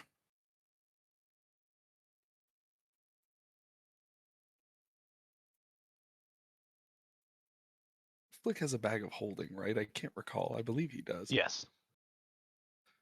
I think Flick, if so. you would be so kind. Yeah, no, I remember that we were putting the old scrolls into them, and that's important. Yeah, Turn to Flick. Flick will heft the bag off his shoulder, say, "Rodeo, boss," and place it right betwixt him and Siren, and open it up. I have no doubts of my failings. I am no chronicler, but you are. I don't know if the documentation in these scrolls will have any use, but they will do better than sitting in a bag. I would rather they be documented and protected.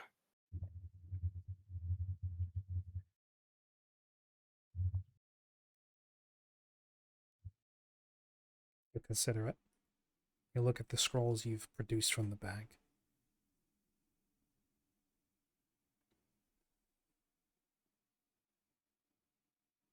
You look at them.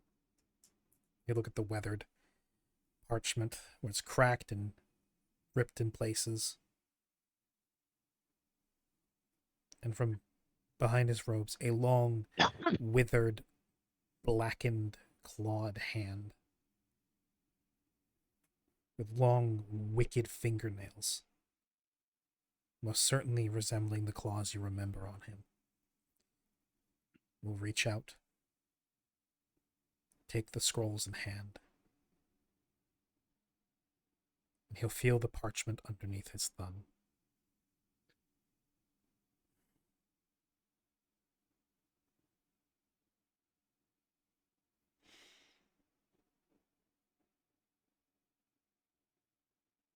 I cannot and will not help you in your endeavors.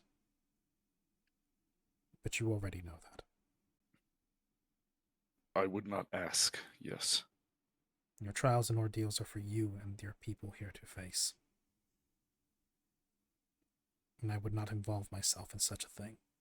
It's not my drive anymore.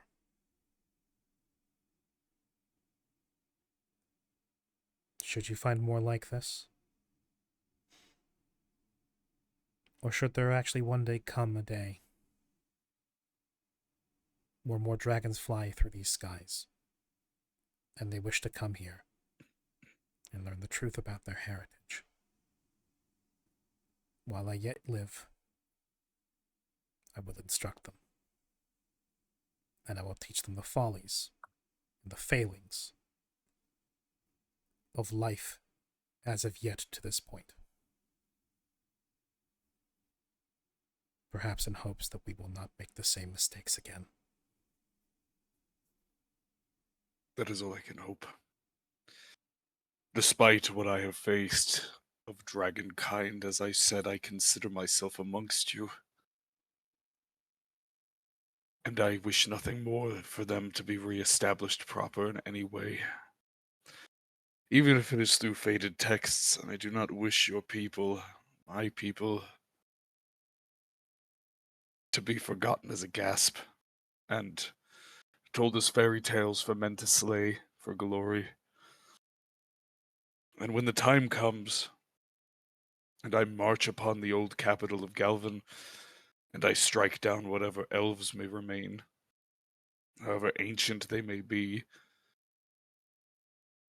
I would at least ask your audience there so you may see your home once again. And in return, perhaps establish something better there, rather than festering in an old cave as this. Though I know you care little of the outside world, I would be remiss, and it would be a failure to those who I would want to come before an owl, to come after us, after myself at the very least. As you said, years instead of centuries. I have spent The nearly 5,000 years enduring disappointment after disappointment. I am too old and too tired to get my hopes up again.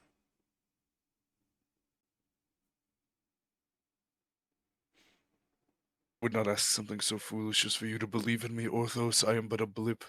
That's good. Even Because I do not believe in you. And you don't.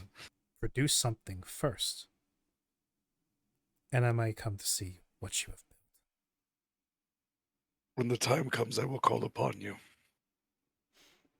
Or I will leave here, go off on a foolish quest, and I will die, and you will forget about me in time. Time will tell. And if you must send me a missive, please, not by sending. Oh, all right. I was hoping to have you as a private contact. He gives you a flat stare. Kari is also going to give her a flat stare. Just what? Geico is also going to give her a flat stare. What? Flick is going to lean over and give Siren a flat stare. Chronobos and She just- Polaria are gonna give you a flat stare. She just smiles like naturally, like casually, and just goes, "What?" I have lots of those. I'm quite popular. I'm not the only powerful. I'm not the only. Orthos isn't the only powerful being I know. Quite a boast. She said something so audacious. Even the gang was staring at her. We all gave her those blue eyes stare. That's Yes, Siren quite has a- made friends with liches alike. liches. Yes, You've do you know made Harry? Harold, perhaps. his For the first time, besides maybe when he was like on the brink of starting to get angry with Karia before, or like started getting heated, you actually see some level of energy return to his body as his eyes open a bit wider. You purport to be friends with Harold. She has summoned him to revive a kobold of all things that serves my retinue. Yeah, he And likes before you. before you have anything to say, yes, I am very aware. Well, he's different now. You know, according to him, he used to be quite cruel in the past, but he's He trying to was turn over a new horrific. leaf. He made Yeah, well, he's Galvin quite look different now. kind and merciful and forgiving. Not the same man you see nowadays, tell you that much. He was also a liar. You know, You know, since I leaving believe you would town, have the I've- audacity to message or send to a dragon out of nowhere, one who is terrifying and meant to be dead. I would believe this now. I think you have the mental faculties to do such a thing. You know, for someone in hiding, you did respond, didn't you? Because previously, I had spent so long without anybody attempting to contact me. I was under the assumption that people thought I was dead. Also, I should mention, perhaps, yes, if you're going to continue doing such ostentatious things, or audacious things, I have reestablished the psionic wards upon myself. If you message me again, you will be heard.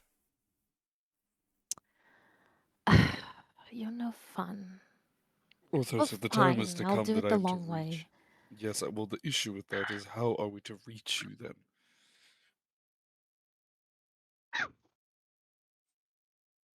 One is I Claude just assume Hand. I cannot send a letter. The letter would not make it past the borders of this valley. A Claude Hand Precisely. comes to A run pigeon? through Well, his. A letter Well, might make a letter might make it. What if he put it in a box? Enough. He's gonna raise a hand. No.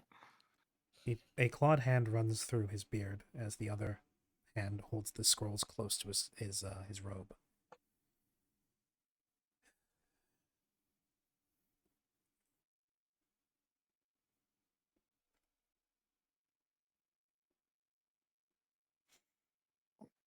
I Well, cannot believe I am about to do this.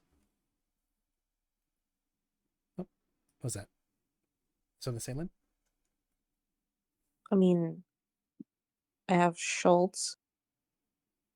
I don't want to send Schultz into fucking Volcano Valley to Volcano. go and fly to the top of a volcano Into past a Hell Valley. volcano dragon He would into get a little Hell bit Valley. roasted. He would get a little bit but- crispy.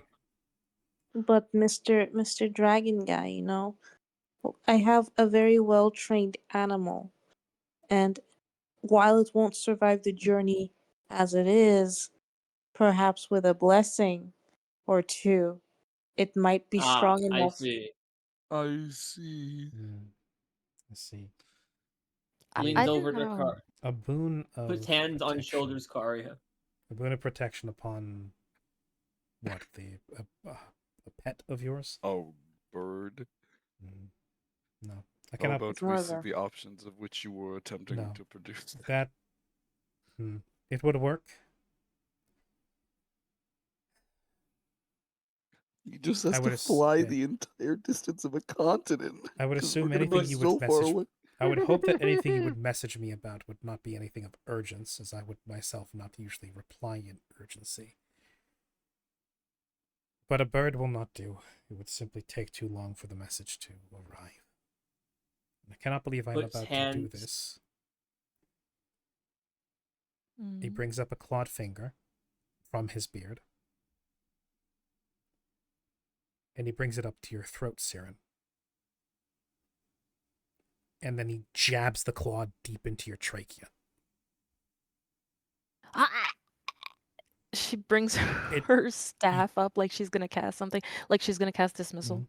The There is no pain.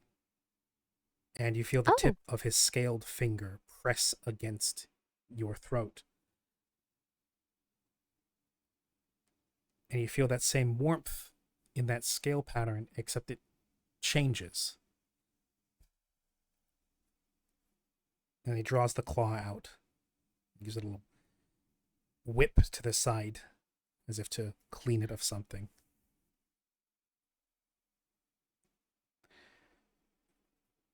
You have the distinction of being the only person in the world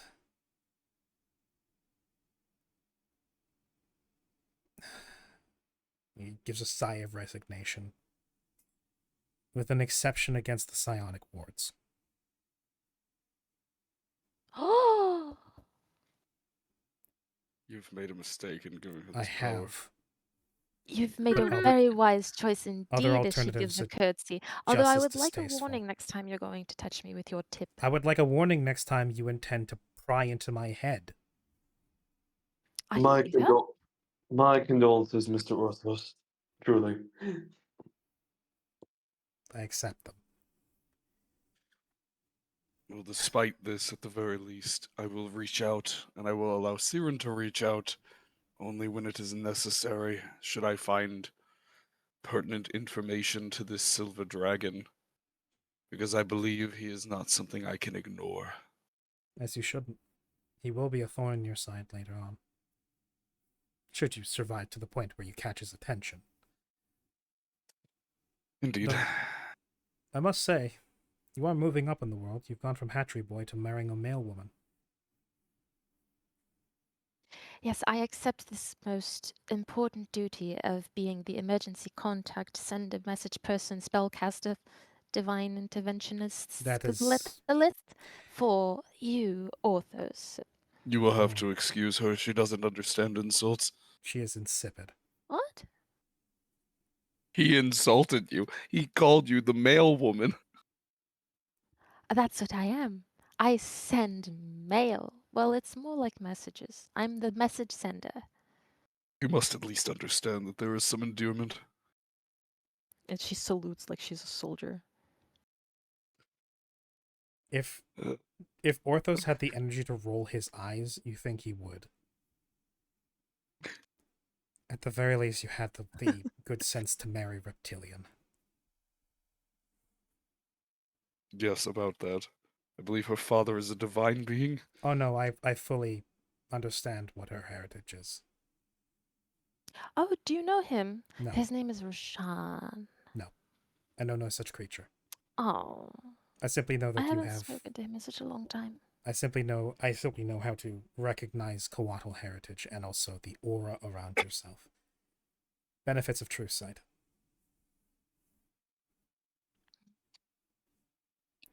At the very least. Speaking of which, are you do you know that you are traveling with a fox? Yes. No, Good. no, you're supposed to say no. And she hits him on the shoulder. What is he going to do? What am I going to do? Hi. She's my best friend. Yes. Hmm. She's not a fox. She's just a normal Um, girl. She smells of She's I want one to of the say best girls. friend. I wouldn't say best friend. She smells of anger and bitterness. Yes, as most of us do. And you it is smell quite lonely hot. and regret. Okay, before we start. I was correct. She is a fox. She can smell things. Indeed. I do have a request for you at the very least before we depart. Oh, you have a request now. Perhaps you're getting a little. It is not. Perhaps someone is getting a bit brave. Go on then. What's your It is not. request? It is not for me. That matters. My that request matters simply- very little to me, whether it's for you or anybody else. I very rarely entertain requests, but I will hear you out. You hold a great knowledge still of our kind, but I am no fool. I will never take to the skies in flight. At least not as you do. When you say you're not a fool, he chuckles at that. I'm not as much of a fool as I was before I walked in here at the very least. I suppose that is true. It is my brother that I would ask in the time that we have. He has never known other dragons, and the one that he did, we were forced to cut down. I would like you to impart some knowledge of the old ways and old magics, even if it is just the way to turn into a human, or at least take on a mortal form. I feel degrading every time I must put him into a small statue. It is not how I wish to live with him.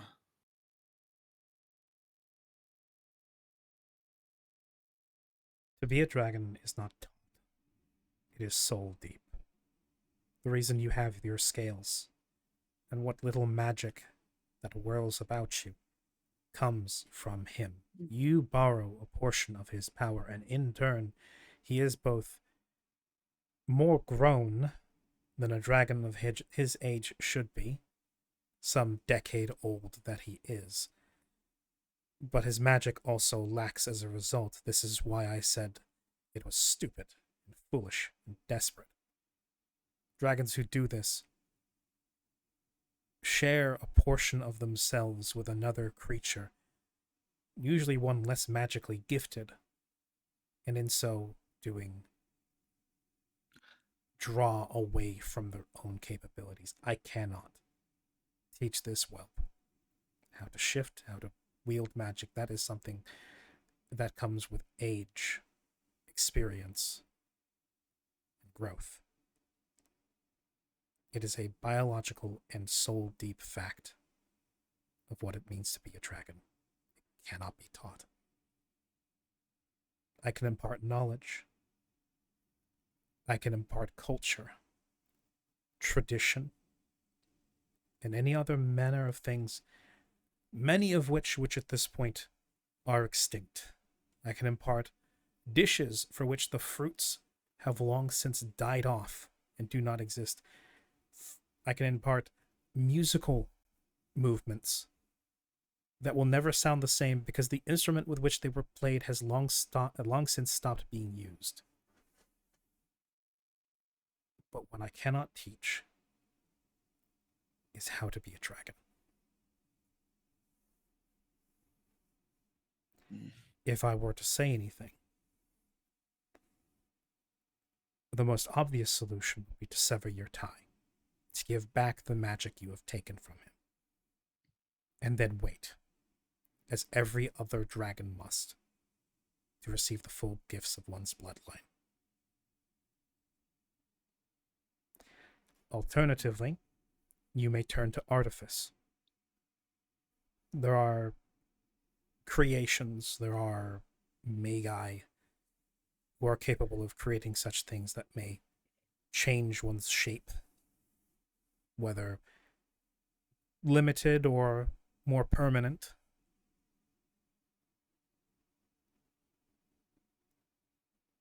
But this I cannot do, even if I wanted to. Well, it was at least worth a shot, but I would still appreciate it if you could teach him well, at least the history. There was only so much I could do. Vair, you need not fear the old man. He is far beyond the want to flay. He doesn't remember me. Well, he does, but he just kind of throws his hands up. Yes, semantics. Approach, child of dragonkind. We'll see what we can do with you. Vair valiantly hesitates, cringes, and then slinks forward. Around the artifice and walls, keeping some level of distance away from Orthos. He nods approvingly. I get it. Orthos looks him up and down. I suppose it should have been figured you'd be one of the Earth Dragons, with how deep we found you. It has been not since Galvin's empire that Malachites still walked among us. We thought them extinct. They were. And if I had the energy for it, I would pity you, boy.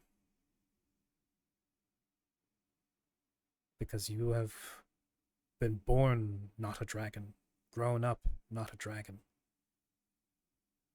And you will live unlike any dragon. Perhaps this is what our kind needs. Perhaps it is too late. You will never know other dragons as your peers like we did. But I can show you what it was like.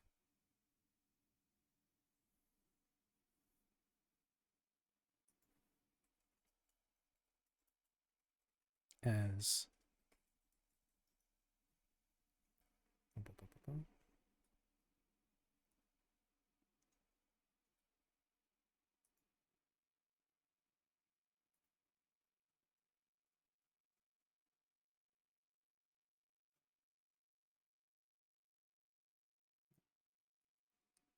Orthos steps forward. Bend down, child.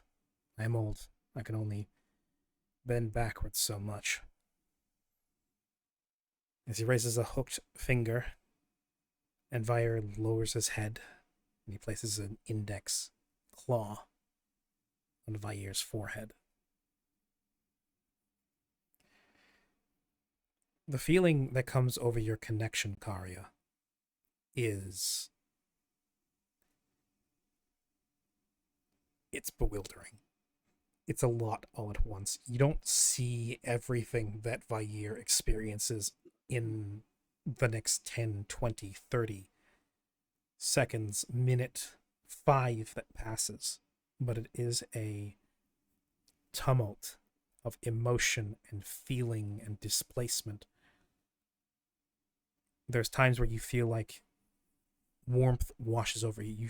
You feel him shiver as if he's suddenly been placed somewhere freezing, bitingly cold.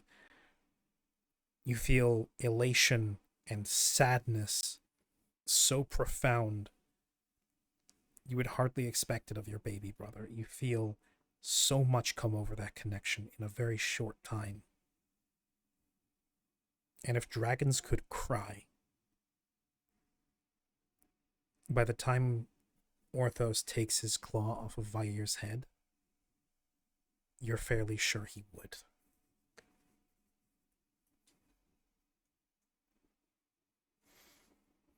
Normally, this is one of the first rites that is done with dragons after hatching. When they're considered old enough and mature enough to handle the weight of such a transference. Memories and experiences are passed down. The one true inheritance with any real meaning.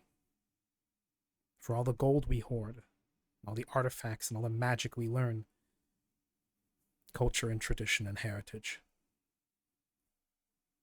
and the memories of those we have lost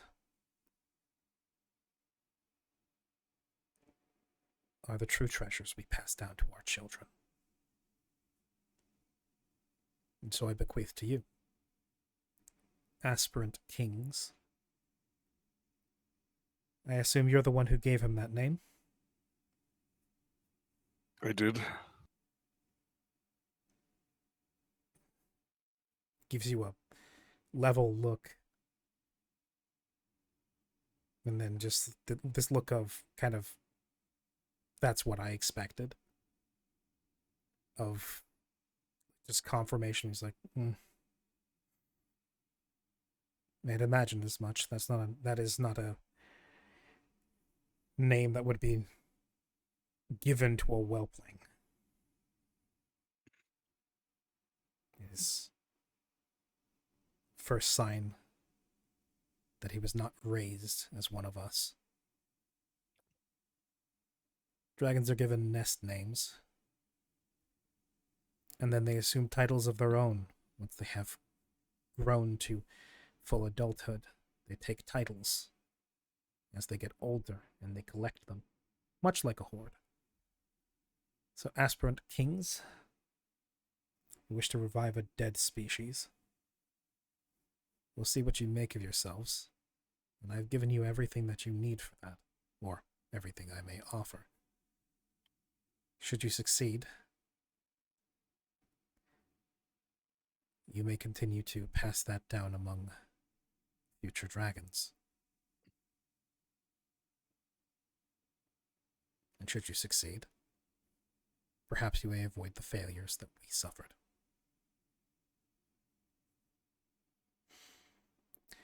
And for God's sake, stop entreating liches, if you have any sense. But I feel you don't. It has never been me who entreats them. Well, if you're going to go being friends, as you so suppose, with the Dark Lord of 1,000 eons, perhaps you should ask him for a necklace for the dragon so he can turn human. If you have such standing with him, you can summon him to resurrect a bloody kobold. I was of the same mind, Orthos. At the very least, I'm more annoyed by the kobolds. I'm glad that you have purged yourself of them. There is one benefit I can give you. It is one of many benefits of living here, is that kobolds may never make the trek. Why does I've- everybody hate kobolds?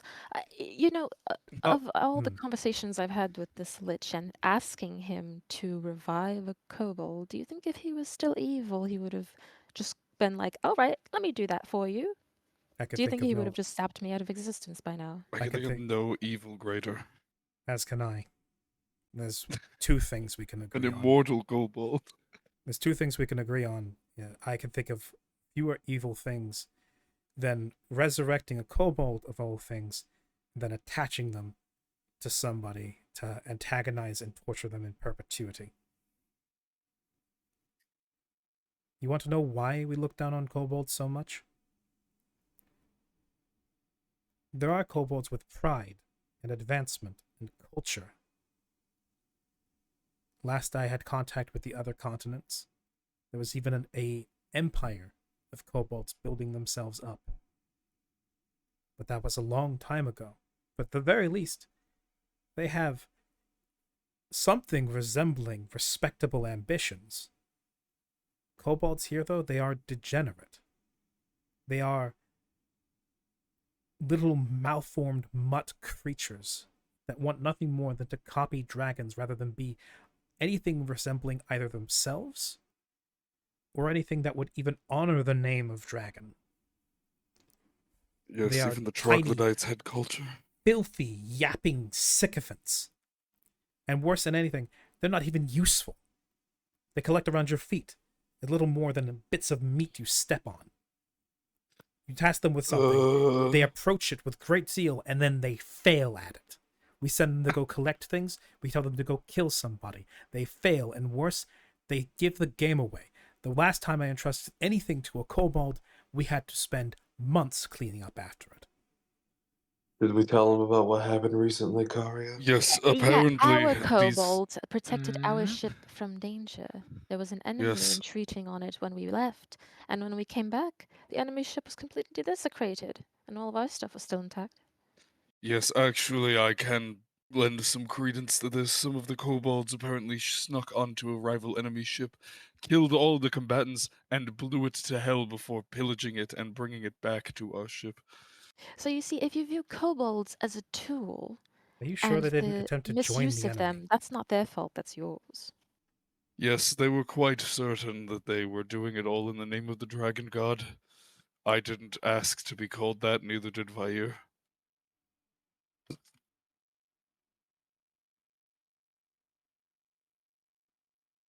I told them to call it that. He's quiet. One hand is going through his beard, like long claws just pulling,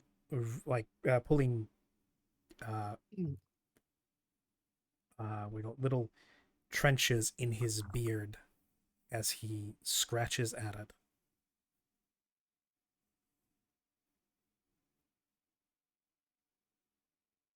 No, that can't be. No, you must be wrong. Trust me, I did not believe it either. The troglodytes at least had culture. If what you say is correct, and I take this with a great amount of salt, that the kobolds actually succeeded in doing something they set out to do, let alone sinking an entire ship. If anything, I- it proves Eridine's incompetence. From what I've heard about them, I would not suspect that much. Their agents are idiotic and brutish, but incompetent is not one of them. If what you're Then I saying is fear true that about the these kobolds may be kobolds, evolving. I would not usually wish this upon my worst enemy, but I would not leave those kobolds unsupervised. Oh goodness, they're back at the ship. Then I Well, think you may yes, have of made a mistake. course. That's coming what here. happened last time that they felt the enemy ship. So clearly, leaving them Back on the unsupervised is ship. the best thing we can do for them. Flick, we may need to end up getting a new ship. Just leaning over. I worry we've been gone for quite some time.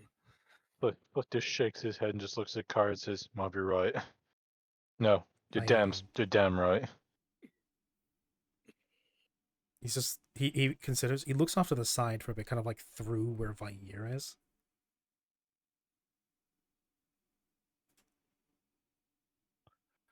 Ah, It has always been something of a theory that every time a great dominant species falls, that another one rises to fill it. And there has been a prevalent theory among dragons that is, whenever one great draconic entity falls, another rises to fill the void, because nature abhors a vacuum.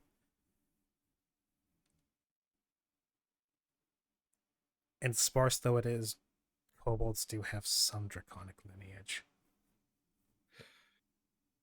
And in complete absence of anything else even resembling dragonkind,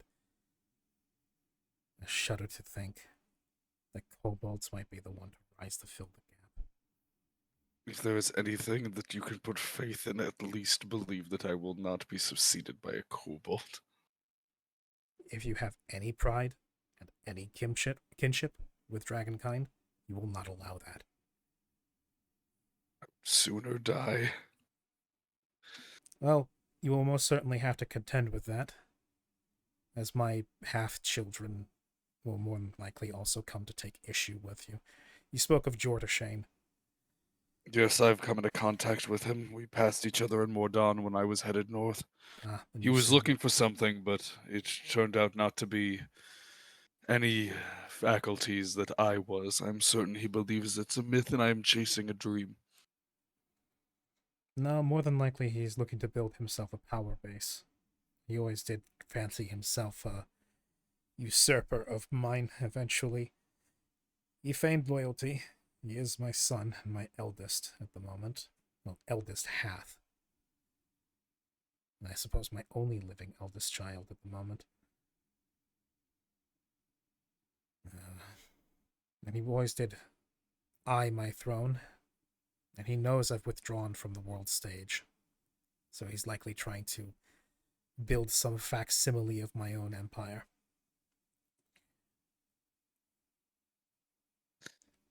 I will say, if there's anything that you have on him, it's at least you're trying to do something that's yours instead of imitating somebody else. No, I take that back. You're attempting to imitate the Galvan Empire. No, I simply wish to establish it there. Unity would be a goal, but in truth, Well, if unity is a goal, I am then very you're aware. already different from the Galvan Empire, because that was not unity. It was no, it was not. press ganging. But yes.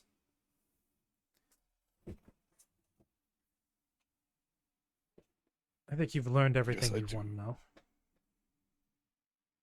At this point, I it's got idle more out of chit-chat, this and I than- tire of it. Yes, to this point, I believe it would be, well, just that, idle chit-chat. This has been far more fruitful than I believed our meeting would be. When I was a boy, I dreamed of cutting your head off with a comically large sword. You still want that sword. The sword is different. And also, I have a very nice weapon that Chaiko has made for me. Still a I child. know you still want me to make that sword. Still a child. There would be no need. Well- Large sword does not equal deadly dragon killing tool. We've learned this. What is this large sword that you No, lot a are large, talking a about? large sword. Do would not be, worry about it, Cannibals. a large sword would Oh, be I a pull out foolish a thing piece to of- wield against a dragon. Pulls Well, up no, I a pull out piece of a- paper that Car's Yeah. covered with charcoal Yeah, of a exactly. figure and This a like charcoal building sketch. long If you sword. This is it. If you wish to slay a And it has dragon, the words if me and sword. you wish to slay a dragon, a large sword would be the worst option. Yes, I suspected as much. At least a spear. Oh, speaking of slaying dragons, when Korok was felled, Karya took to eating his heart because he claimed that that was part of dragon funeral rites. Is this true?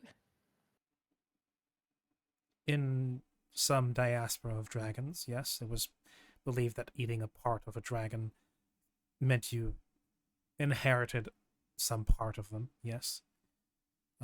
Sometimes it would be the heart, sometimes the brain, sometimes the liver. Much in the way that we impart our memories via magic while living, we may also take those memories from the bodies of dragons to carry them on with us. In effect, taking our deceased loved ones with us as we continue on into life.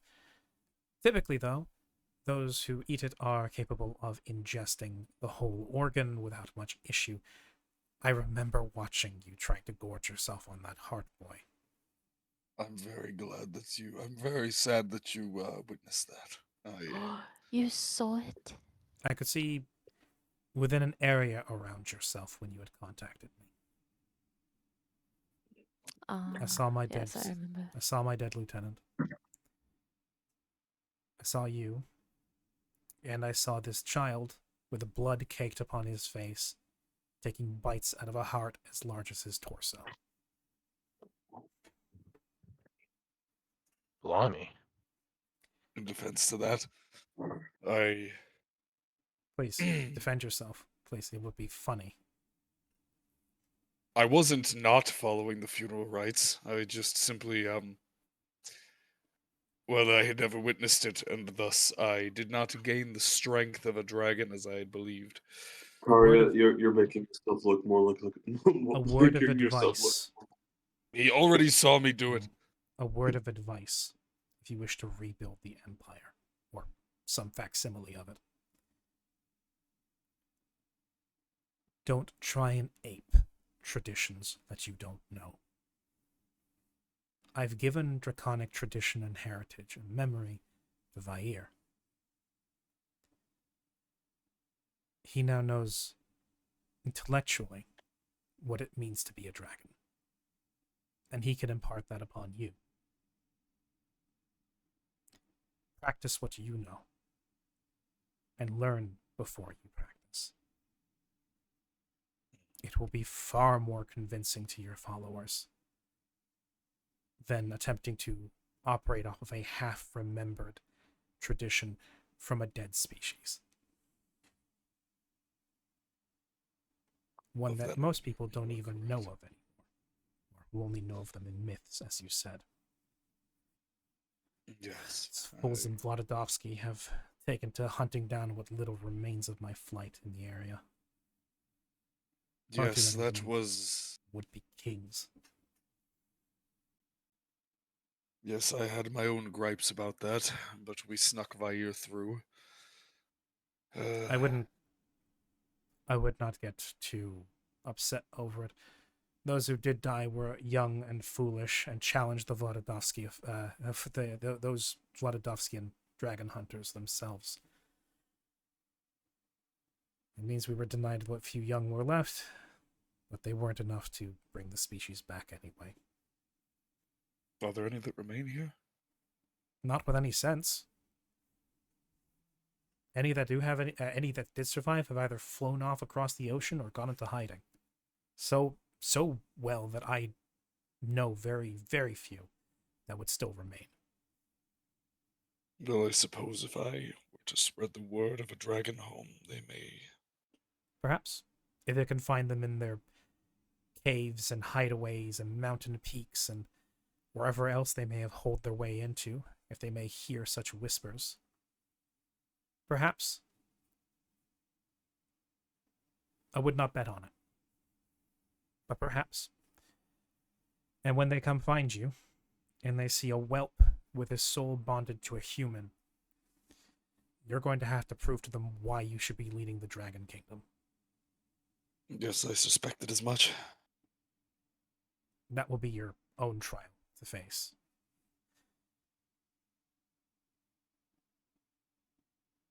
We should work to stop such poaching. I know people do it because they think dragons are inherently evil, destructive forces, but I mean, all life We has have a not way of given them existing. We have not given them any reason to believe otherwise. Not for some time. If you wish for the Precisely poaching what and the my killing to intention. stop on both sides, convince the dragons that you're worth anything, and convince the people that dragons are not killing machines. That You'll is find my that hope. compromise on both sides will be very hard one. Well, at least the nation of Verdigris seemed willing to listen. They even This is- constructed a statue in his honor. This is the same kingdom that felled Korax. Indeed, when we faced off against him, they did indeed celebrate, but I was allowed at the very least a ritual to bury his heart, what remained of it, and a statue was established above, which detailed the true events of what happened. That he was driven mad. Time will tell who It was a believes the mercy story. killing.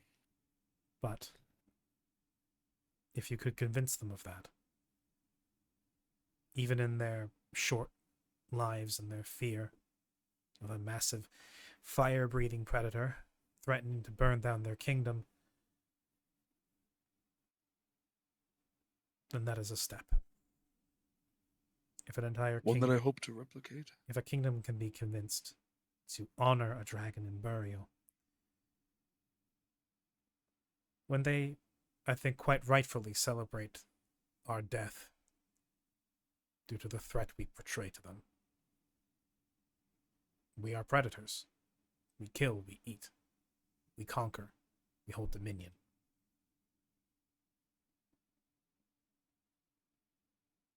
And if they can see past that long enough to mourn our passing, despite the threat we pose, then perhaps there is some hope on the humanoid side of things, though it will have to be ingrained in tradition for it to actually live long enough to affect dragons. But it is That is my perhaps hope. a chance.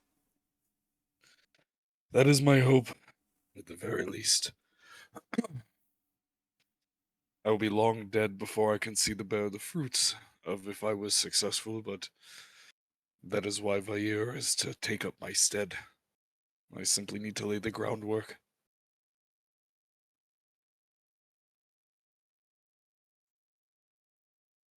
He looks at Vair at that, who kind of dips his head as Orthos goes to meet his eyes.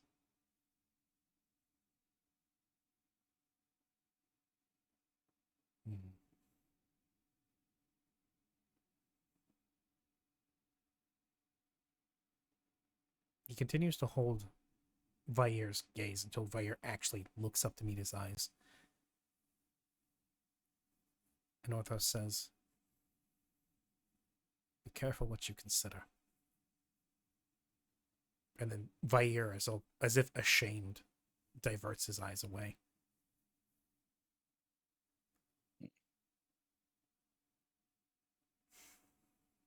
That is your concern. And we shall see with time. If I don't hear back from you, I know what happened. If I hear from you, he looks to Siren. Then I'll know you lived for me to regret it.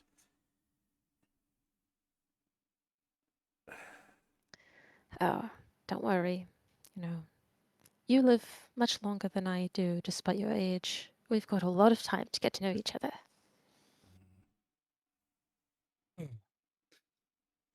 You've asked plenty of questions, the two of you, but you're not the only ones that came a Indeed. fair distance. What of the rest of you? You made this trek, you were flung from a catapult, you were greeted by my doorman, and you suffered the incessant chanting and singing of the Gumboites. Is there anything any of you would wish to learn? Anything, questions car that are stuff. burning? Car's just gonna step out of the way. points towards Mallory and Cannibals, since they were the ones who were catapulted. Points towards Flick. Points towards Mallory. God. Just, just gonna get a look down there while he steps aside. Jesus, Well, or rather, God. Still audacious. He gives you a side glance as you catch a look at that. I have no need to hoard the gold. I rummaged through it once when I left the nest. Hmm.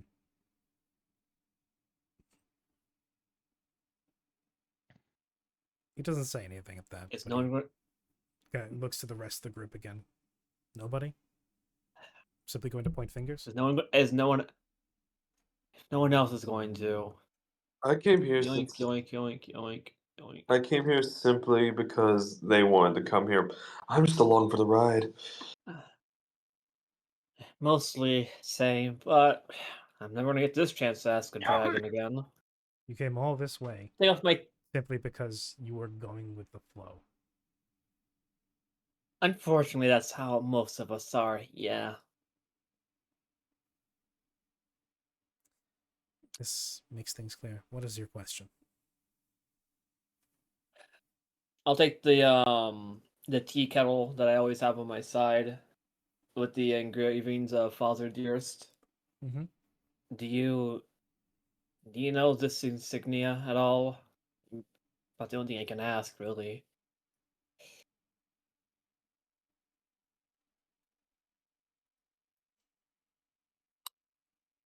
I remember this stamp, this maker's mark. It was engraved on Eyebrow raise. quite a few bits of metalwork that passed through both my hearth and the hands of both some of my enemies and my own employees. I believe Jortashane has such a thing on him. I see. As I understand, the person who made this is a very talented metal worker, one who is known for both imparting magic and breathing life into the things he made. It was even said that those who He'd be bore such creations with responsibility imparted a portion of their own souls upon it, and it would gain life. I'm beginning to think that you're not wrong about that.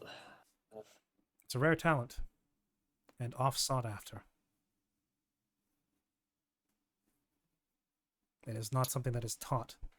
It's not some sort of lost art. It is inborn, sometimes passed hereditarily, but not always. Sometimes it is inherited, even by those who are not related to them. And he Slow gives- glance you towards see Kit.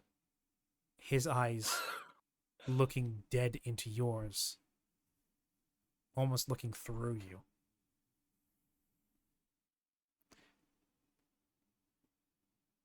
Tell me, what do you see?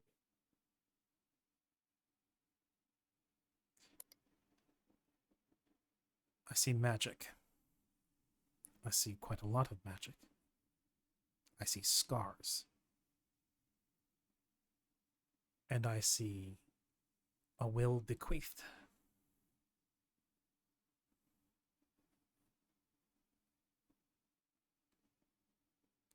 Chico's eye will twitch a little bit at that. Not really sure about what that means, even though she might know what that means. Would you say it's maybe just a slight look of confusion, perhaps? It can be seen as that, yeah. I'm thinking more so. I get what you mean, but I don't get what you really mean. Too obtuse. I can tell there's more to it. He says he sees that and he goes, "Was that perhaps being a bit too obtuse?" It might have. Your father, or I assume to be your father, as I heard he was growing in age, last I heard. And they had taken on an apprentice, a daughter. For a time, I had even considered pressing him into my own retinue before the attack happened. But the Titan's Arm is a distance away, and difficult to mount an assault on to reappropriate a metal worker. Especially since most dragons don't wield weapons. It would have been only of benefit to the humanoid individuals in my charge. But powerful, intelligent weapons are still powerful. I also learned the truth of his capabilities. Did some research, investigated such occurrences in the past. I had not heard he was a kitsune, so I assume adoptive father. You'd be correct. He's passed his gift down to you. And since he barely trusted anybody, from what I remember, well, I suppose he saw you as the only person he could see fit to entrust it with. He put a portion of himself into you, much the way he would do into his items and his weapons.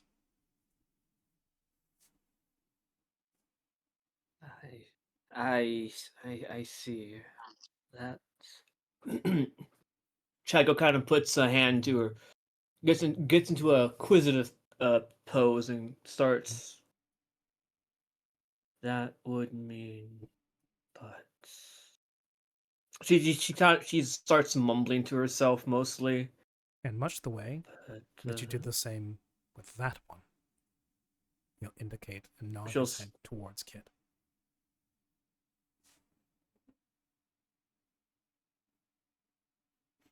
Yeah, yeah,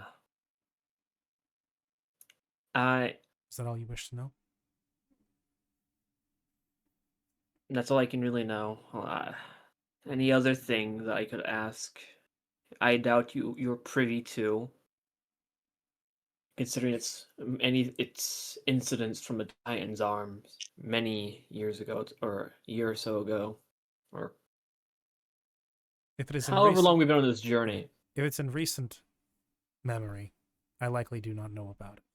If it's old, I probably do. This might sound crazy, strange, and silly even, but do you know any dangerous, control-hungry factions in the Titan's Arms? Anything of that sort? Besides a Kinda cell of my reaching- control within the area,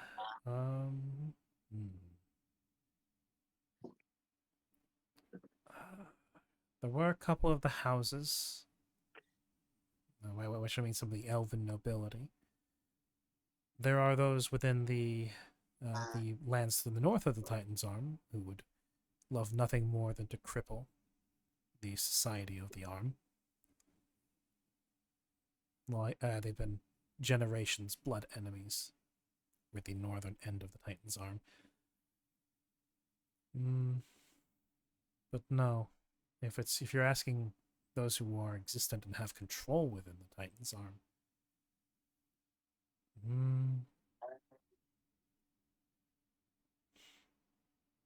you say powerful, in what way?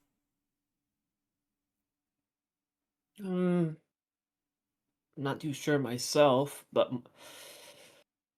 powerful enough to potentially ruin one of the most sacred festivals in one of its bigger settlements. And the power to shift the blame onto another. Then I would assume it's one of the more venerated elderly families within the Arm, making a power play, snatching up an unaffiliated and valuable craftsmen. I could think of few families within the Titan's Arm that would wish to hide such a person away and make use of them. If I were to make a guess, it would be one of the noble family within the area. There are a couple I knew, one of which is perhaps a bit far removed, though their patriarch is known to be destructive in his ambitions. They're a collection of spiritualists and mages, known for their many of the families have their own specialties. That one in particular, as I understood it, was particularly talented or foolhardy in their deals they would strike with spirits, elemental forces. Ha ha ha. But they're a bit far removed, so I believe perhaps not them. No, you would be best served to look among some of the older families in the area. They're the only ones who could move about in such a way without being immediately stopped and persecuted. The Titan's Arm is a bit too unified and a bit too tightly run to allow such a thing normally.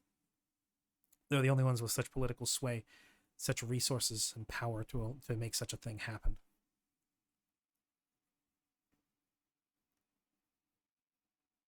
I see. Look close by. That lines. That about lines up.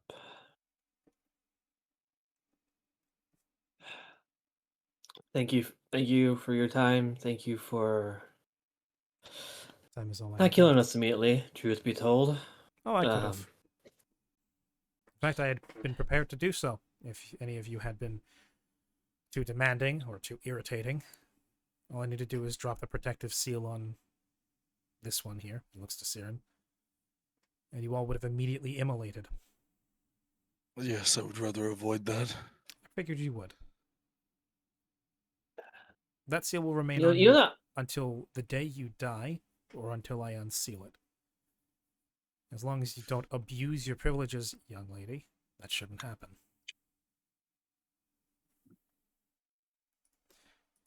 Mm.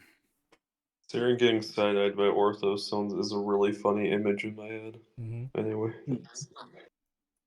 If we are to go, then I perhaps still out have of the. Oh. Yes. Your questions. Is that it? Is that all you wish to yes, ask? that's all I could really ask about. Really. And what about the rest of you? The one in the back? You're here for a joyride. How about Well, I did think of a question. How about the... Then you can wait in line. How about the furless one? Make Or it the cute. cross-dressing one?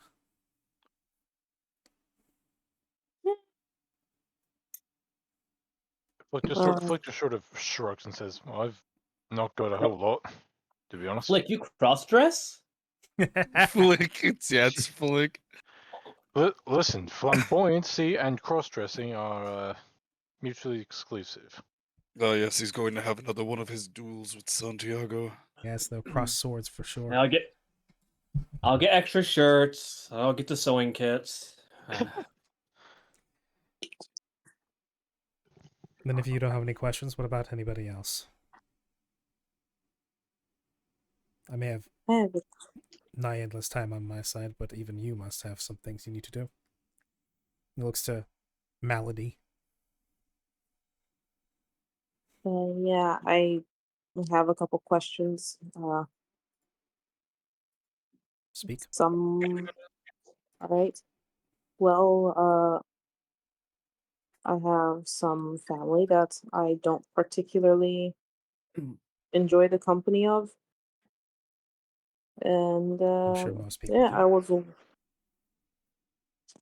I was wondering if a dragon such as yourself has any information on how to easily deal with a devil of her caliber. He's gonna raise his nose and look down the bridge of it at you. I thought I'd smelled divine influence on you. You say of her caliber, who are you referring to? I'm referring to. Am I even allowed to say her name? Nothing happens when I say her name, right? As far as you know.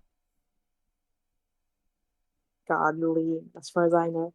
Mhm. Dawn's harsh light. When you say you wish to deal with a devil of that caliber, do you mean strike a bargain? No, well, maybe. My ancestors struck an accord with her many, many generations ago, and it is affecting. It affected every single one of their progeny, including me and my sister, and our souls are still a chip in their bargain, even after so many generations. I wish to free myself from that, and I wish to free my sister as well. Now, the rest of them I do not care as much, but our two souls I'd rather keep. Sold off before you were even born. That sounds about right for a deal that Dawn would strike. If you're her child, or grandchild of some effect, then that gives you even less leverage than would be afforded most individuals, and she knew that, making that bargain. Your ancestors were idiots. I'm not surprised you hate them. You don't strike deals with devils if you have any amount of sense, or if you're not completely desperate. Perhaps they were desperate, but they were still idiots. As for what you can do for yourself and your sister, there are methods. I would speak to demonologists if you can find them. They are a little rarer, but there are those who are experienced in the occult, who would know how to entreat with devils at minimal risk. Your other option would be speaking to devils. There are a few better ways to learn about the weaknesses of a species than from the species themselves. And if you're able to entreat a devil in a airtight enough deal, they may tell you her weaknesses, if not their general weaknesses, and those that aren't known to the general populace. Though they would likely bind you in confidence that you would never pass this on to anybody else if they tell you this. Generally speaking, the only thing that can destroy a devil is divine capabilities of a similar level. Other devils, celestials, the gods with which they were once bound, powerful enough holy men, perhaps. I would, if you can, procure a copy of the Devil's Bargain, if you can. If not, then that makes things significantly harder. If you can get access to a copy of your of the bargain, I warn you, simply ripping it up will not stop or break the deal. The deal was moot centuries ago, generations ago. That would not be enough. The deal would have to somehow be invalidated. It would have to be nulled or annulled. So to do that, you would have to find something within the deal that was overstepped, and then it would have to be pointed out. And either a jury of her peers or the divine confluence itself would have to witness this. And if you do this successfully, the devil's deal will be annulled, and any appropriate penalties would be visited on Dawn. I would say, if you can, Who's judging this again? the universe. Oh, the universe is judging him. The universe, the gods above, other celestials and devils. Jury of their peers, usually. Devil deals are, in a way, a treatise with reality itself. Other times it is a conduction of divine energy. And Mhm. for it to be perpetuated, the deal needs to be proven to be. So get a good lawyer. If you can, procure a copy of the deal and make powerful friends. Because if you come after Dawn, and if you actually at any point start to show you are a threat to her, then I don't know the ramifications of your deal. I don't know if the limits of it include a clause for if you attack her or any of your family attack her. And I would be very careful about that, for if you launch an assault on her, that may invalidate the deal and allow her to act upon you. And then there's no telling how much devastation a devil of that power will visit upon you and your allies, and that anybody even loosely connected to you. She is sadistic, and she is petty. She is also has the power to back that up. So make powerful allies, become powerful yourself, get a very good lawyer, get a copy of the contract, and perhaps make friends with some of the devils she's burned previously. She has made quite a few enemies among the devils and the Celestials. If you can't hurt her, others may. It is sometimes impossibly hard to break a devil's deal once it is actually moot. Turning a deal like that around is by nature and design difficult without compare. Most devils would not enter, and especially devils of such age, would not enter into such a deal unless they thought so. You have quite an ordeal before you. But she's also lived long enough to make some very powerful enemies.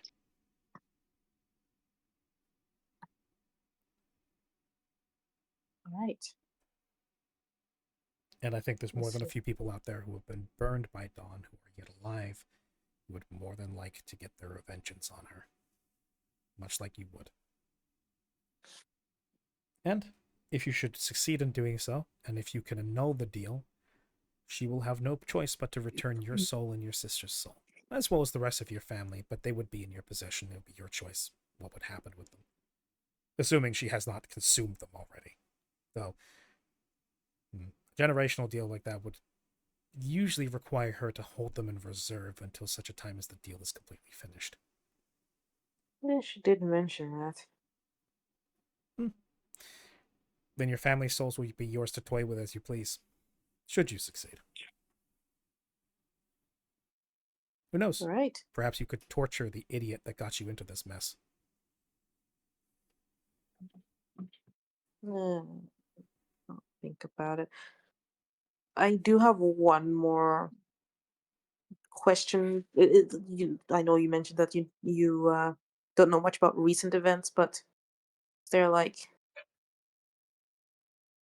uh, for a somewhat similar reason, I very much dislike the Nyan family. That's quite a lot of people to And dislike. yes, is much like how my family held that big secret and weakness. Uh, is there any sort of generational flaw within the Nyans that I can exploit? Oh. If we're speaking about generational flaws within the Nyans, I suppose you could point to their inbreeding, but the Nyans as a family are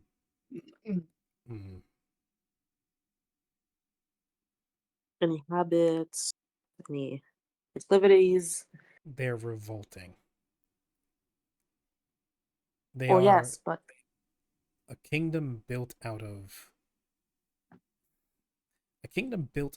ladders. Some of them are step stools, some of them rise high. All of them get kicked out from underneath people. It is a nation of fast alliances, many backstabbings, and constant consanguination. For their generational weaknesses, you'd have to ascertain what generation you're speaking of, because they mutate and they breed like rabbits. There are more branch families than sometimes there are families inhabiting the peasantry. There are aspirants and successors every week. The core royal family changes out at least every couple of years. And they're constantly killing each other. That or crippling each other and supplanting each other as the next aspirant or the next successor. Now, there are those who are devilishly competent and who hold power for quite some time, and even sometimes die old. Not of old age, because usually if you're that old, you get a knife in the stomach while you're in bed. But the Nyans are not incompetent, at least not those who actually manage to push their way to the top. They get there for a reason. I would say their biggest flaw is their obsession with the blood. If you can find somebody who has Nyan blood, you can infiltrate your way into the Nyan ranks. Past that, it's almost comically easy getting into the inner workings, penetrating up the ranks and into the actual workings and the more substantive aspects of the Nyan royalty. That's where the actual challenge will be, because if you're not at a certain level of succession to the throne, most Nyans will just completely disregard you, even if you're related to them. then how do the Mayans prove the validity and strength of their bloodline? Magic. Of course, it's magic. There is a specific spell that is almost required to be learned to be a member of the Nyan royal family, and that is detect bloodline. If you find Is this a a big Nyan, spell? if you find a Nyan delegate, or a Nyan royal, or a Nyan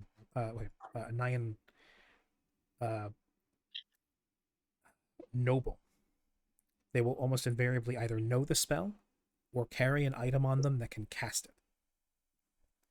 And they use this almost obsessively to determine whether somebody is of Nyan descent, to prove it.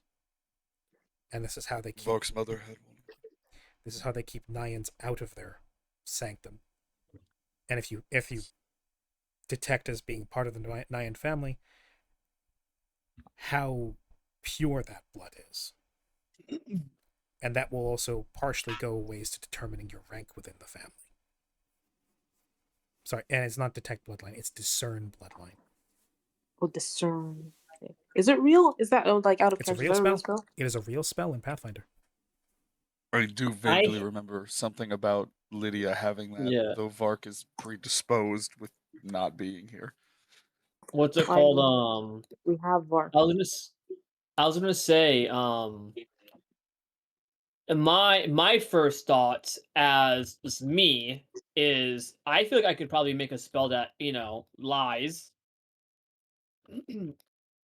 Falsify bloodline, I'm unironically, could be a very helpful spell. What's it Yeah, called? is there a way to It's- like it's- explain that? It's a two-stage thing. One, I'm just that guy. I like magic. Magic is fun. I know how to make spells to an extent. Yada yada. Oh, here we go. Secondly, I'm a kitsune. What do you call it? I was going by the wrong name. That was the 3.5 name. In Pathfinder, it is detect relations. Oh my god. Okay, detect relations. Listen, I could still probably. And it is a second level Bard, Cleric, Inquisitor, and Witch spell. I don't know that spell. Never Inquisitor! mind. It's not arcane. I can't do it. Never mind. You could learn it. You could learn it at your Huh? next level. I'm talking to Mallory. Mallory could learn it. Oh. Yeah, so the Nyans abuse this spell to the point of obsession. They are, above all, obsessed with their lineage. If you can find somebody with such lineage and persuade them to give you an in, you could masquerade as attendants, toadies, sycophants, whatever you wish. Though you must all, if you're not Nyan, you must be in some way subservient to a Nyan if you wish to get within Naya, or at least within the royal family's reaches in the inner circles. Oh, by the way, since it's a second level Inquisitor spell, would Mallory be able to like plausibly know the details about the spell ahead of time? Sure. Then, Yep. question.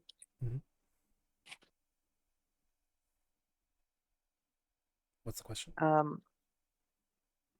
It detects.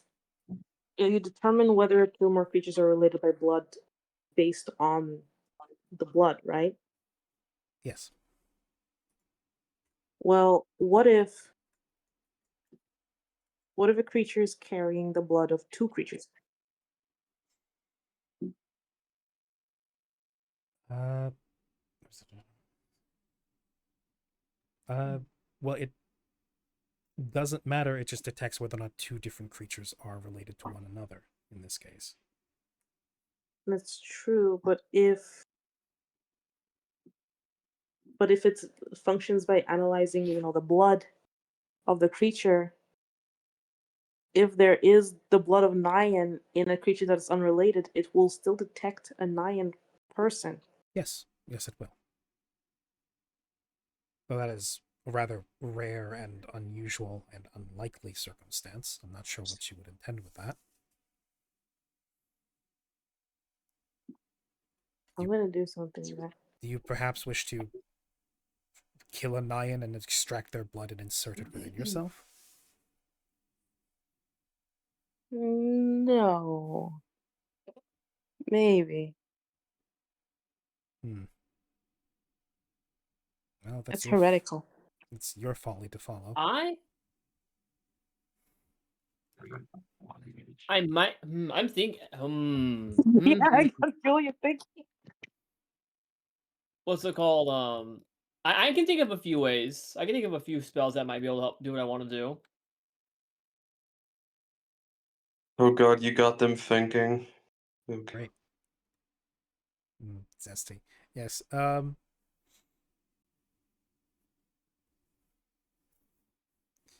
The Nyans themselves are typically at least somewhat familiar with the workings of magic. They're not all, they're not mostly very formidable mages, though it is usually an expectation within Naya to be at least somewhat magically capable. It's considered part of the bloodline. If you're able to do that, if you're able to feign magic or demonstrate your own and come across as a Nyan, you can make your way within. After that, there are threats you would have to deal with. There are dangers, and the Nyans themselves are not unequipped and not unused to people attempting to infiltrate their ranks. So you'll not go in without any. You'll not go in with completely unopposed. Mm-hmm. But if you wish to destroy them from the inside, that would be a place to start. Right. And I'm assuming that Vark has Nyan blood. He doesn't, does he? You never tested. He has a Nyan soul. I remember that the dagger proved that he was worthy when they found that way back when, in like episode 30 or 40. Yep. That was so long ago. It was very long ago, back in the tower. No, you don't know. You've never tested whether or not he tests as Nyan. I really am gonna have to get that spell. What's it called? Can I ask for those? How would he know? Hey, do you have any Nyan blood next to you? Damn it. Potentially. Yeah, here, I keep one in stasis right here. Let me just get him out. All right. Well, I know what I'm gonna do now. Hmm. I'm gonna be evil, but it's gonna be mine. Wow, We gotta go back to I mine. am unsurprised. Mallory being evil. For the first time ever, you're gonna see why I'm lawful evil. Mm-hmm. Shocker. Any further questions? No. Thank you, Mr. Dragon.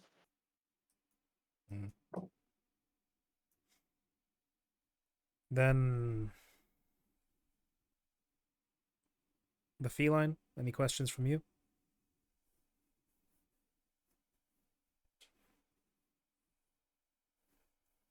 Oh no, Jake's dead.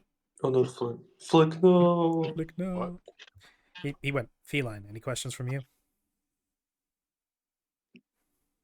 Yeah, Flick, presumably having kind of been kind of like looking around at the scenery of this place, the architecture and whatnot. He turned back to Orthos and stepped forward and would say, "You know, now that I think about it, I did have something.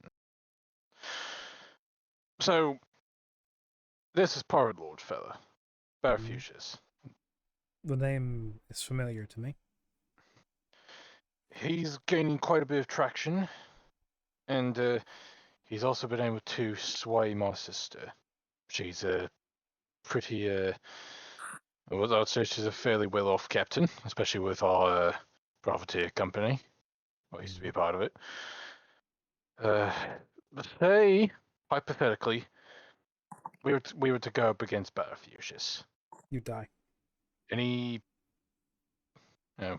advice for going up against someone such as that? I mean, especially for a army. burgeoning captain such as myself. Bring a fleet, bring an army, bring lots of cannons. If it were me, I would have just brought a dragonflight and burned them all down, watch them sink into the ocean, but you don't have that luxury.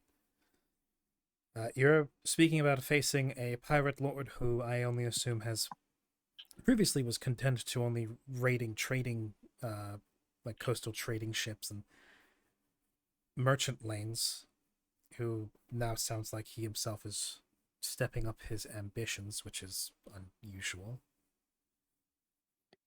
Sounds like he's getting rather brave, even if he is one of the most powerful pirates on the ocean. Last I checked, he was. Noticed that too. Yeah. Last I checked, he was kept in check by a. Oh, I forget his name. It was a rival fleet. Something must have happened to them. No. No, usually he was kept in check by this, I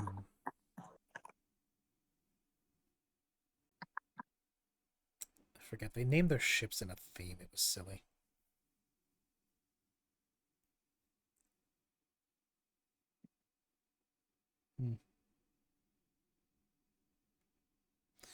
Whatever the case, whatever happened to that fleet that kept him in check, if he's gotten that brave, then you are speaking about a small collection of individuals such as yourselves facing off against a veritable army of pirates. I don't know what other influence and what other followers he's gained in the meantime, but you'll be facing several very well-armed ships, competent mages, a few competent druids from what I remember, who will absolutely twist the weather against you and send your ship down into the drink if they can manage. You'll have mages flinging fireballs overboard. You'll have gunners trying to snipe you from the crow's nest. You'll have cannons blasting at you, stolen from dwarven ships. And that's just him and his flagship. All the other ships he has in tow, he'll put in between himself and you before he even gets within eye shot of any of you. He would much rather sacrifice all of his followers before he ever engages you in a honest fight. That man is I almost respect him for how sly and slick he can be, except he's He's also likewise braggadocious and arrogant, not to mention a coward. Not in a way that's pragmatic, in a way that is infuriating. But You know previously- it's bad when Orthos hates you. You know. I've tried on a couple of previous occasions to get a message to him, and while I succeeded in doing that, it was never quite as permanent as I was hoping it to be. Whoever he is also lethal in a hand-to-hand confrontation. My agents that I sent did not survive. Though from what I could tell, they made it into his private quarters, but were slain quite quickly. So be wary. He'll have an army, he'll have heavily armed ships, and then you'll have to contend with him. If I were to give you advice, if I were to do it my way, and I couldn't just bring down a flight of dragons on him, I would find the weakest link. You say he persuaded your sister over, and that she is a captain of some capability and repute. Try and see if you can remove her from the equation. And once you're done with that, or if you fail to do that, either way, look to others. Try to undermine his following and his resources. Cut him off. If you can limit the amount of ammunition he has access to, do that. If you can limit the amount of reinforcements he has, do that. If you can poison the food supply of his ship and have them all shitting their pants while they try to fight you, do that.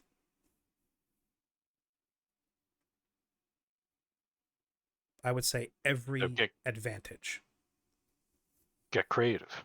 Get creative, get mean, get ruthless. You're a privateer, act like it. Righto. He's not going to fight fair. He's going to fight exceedingly dirty. And you should not expect him to do anything less.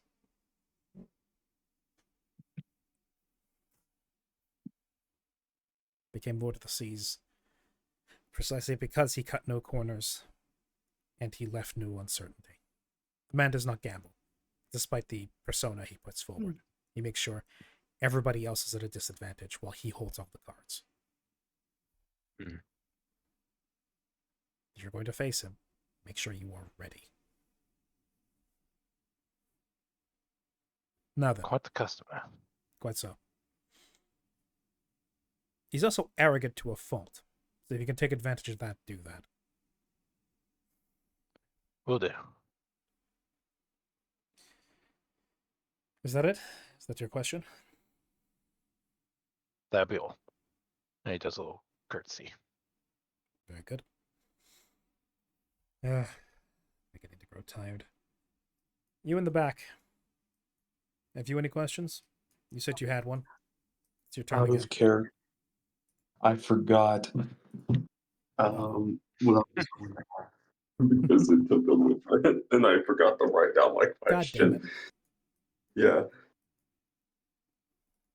So I don't know what to say here. You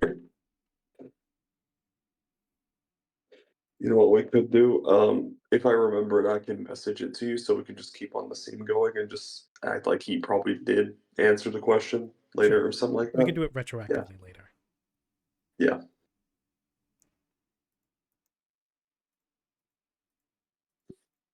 It's a shame though because I'm pretty sure Park would have loved to ask a few questions. Oh, probably. Yeah. It's a shame he can't be here. Would have very much liked him to be here, but he's currently dead sick with the flu. Very unfortunate. It's a real shame he's down with his sickness. I'm sorry, who put the American gun behind Orthos? 1 second. Who's trying to assassinate Orthos? I didn't do anything yet. You inch towards the horde. I'm not. I got out of the way. Mm-hmm.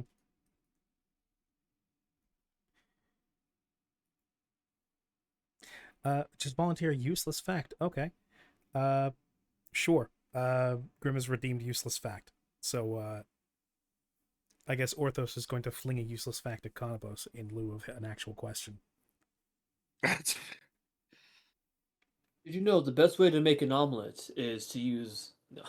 Did you know that the current Archfey posing as the god of fairies is an incredibly cruel individual? shocking. Yes, I heard something about I him don't say- clapping. If you clap, Don't they say explode. Artie. Yes, every time you clap, a fairy explodes into glitter. It's very unusual. Okay, I'm gonna try that right now, and I'm gonna start rapidly clapping. Stop that.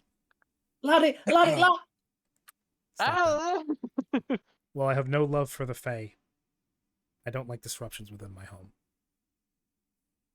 Oh, fair. Do that outside. One.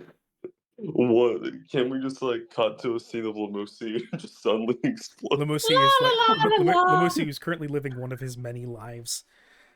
He's just like, I don't know, in the middle of skipping through a meadow with his recent lady love, like la la la, la, hand in hand, skipping through the flowery meadow. They stop. They face each other hand in hand. This tiny fairy with this bodacious elven woman. As they near into each other, they go for a kiss, and then he explodes. And she screams in horror. He just starts God damn it, convulsing. laddies! And Who was it? Lamusi once more wakes up next to a bonfire in the middle of the Feywild. It happened again. God damn it, laddie! Why me? Yeah, while we're at that, actually. Because we're just dealing with literally just an execution at this point, I'm going to roll one of my bullet dice. Oh. As we did once One upon of a your time, I roll a 19. You know that a mature dragon can be up to 70% magic oil? Yeah, that's why he has the American gun.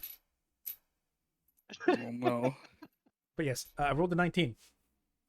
Yes, all those facts, including the bodacious elven babe that Lamusi had once more managed to lock down. Lady killer that he is. They had just gotten engaged. They were gonna. They had just put down a down payment for a house to live in together. They were gonna have 5 kids, 3 Fey dogs, and a blue picket fence, and a summer home in the Feywild. And then one day, they would get together. 2 powerful adventurers would unite, reconvene with their old allies, and go to hunt down the Archfey, so that he could secure the freedom of the Fey species going forward. And he explodes. His betrothed, now completely consumed by grief, retreats into herself and never loves again. Wait 1 second. Did Cannabis just canonically kill Lamusi? Yes, Yeah, Conobos, you you have glitter asshole. on your hands. You asshole. I indirectly destroyed someone's life. I said, Does Cannabis actually have glitter on his hands? It's a figure of Yes, speech, in the same way please. someone has blood on No, their hands. please. Yeah, because No, it would be actually, really funny you know how what? That's a great informed fact. this world Anybody, that it's that's how clapping somebody knows if they killed a fairy with their clap. It's just as your hands separate for the last time, a spontaneous puff of glitter, and then they drift down onto your fingers. Oh, I thought like a clap guaranteed to kill. Like You know I what? sense No, a that is the great way I disturbance told. That in is the the way I told Feywild. it. Yes. In which case, clapping is just a great way to get glitter everywhere. I would say Yeah, like- I would say it dissipates after a short amount of time. It's magic Fey glitter, so it. What do you call we it? live in a world where saying congratulations is like the worst thing ever for a Fae to hear. Yeah. You see, as Cannabis does Okay. that, his face up Like becomes stone. a standing ovation for like an opera or something is a mass murder for the fairies. No, you see Cannabis, like the glitter fall down, Cannabis' face just becomes like stone face, just complete blank stare. Just look of As- horror on his face as he looks down at his hands as the little bits of glitter wink out of existence one by one. What's wrong, Cannabis? You've never clapped before? I think I just murdered someone. Yeah. What are And so, you yeah. talking about? When you clap, you make glitter. That's like normal here. Have you ever lived on this world? That's not normal here. I think I just killed a fairy. No, when you clap, you generate glitter out of your hands. That is a normal fact of life. Yes, No, this I is now just committed canonically a murder. normal thing that happens in this world. I just committed a murder. No, see, look, I'm gonna clap now, and I'm gonna generate a lot of glitter. As Mallory just proceeds to just golf clap repeatedly, as is how high society does, as little poofs of glitter continue to gather on his hands.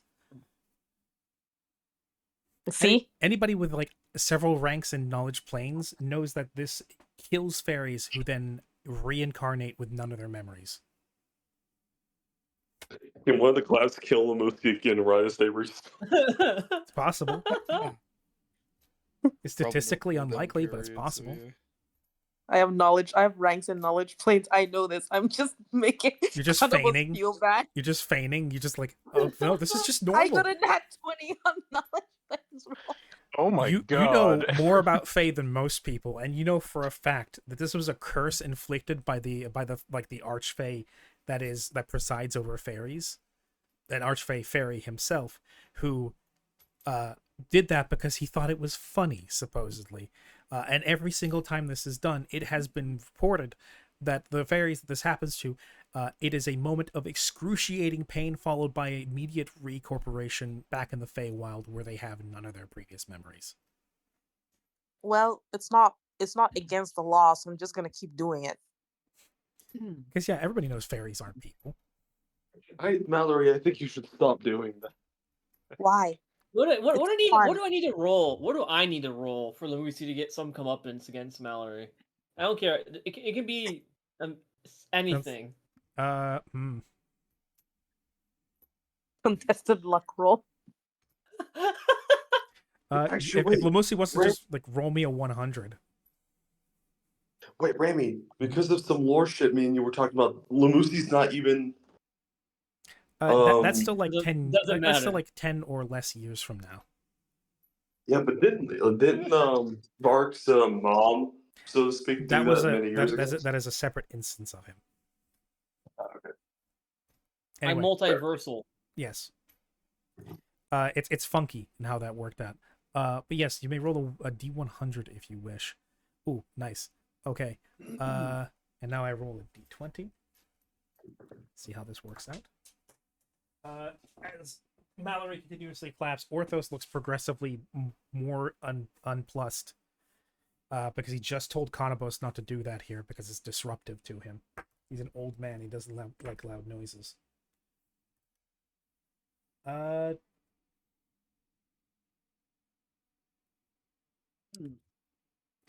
20. Lovely. Followed by an 18. Okay. Mallory, you continue to golf clap as more and more glitter cakes your hands. I imagine Conobos is looking less and less happy as this continues. Your first marital tiff. What have I done? Followed by, as you do that, in between one of your claps, in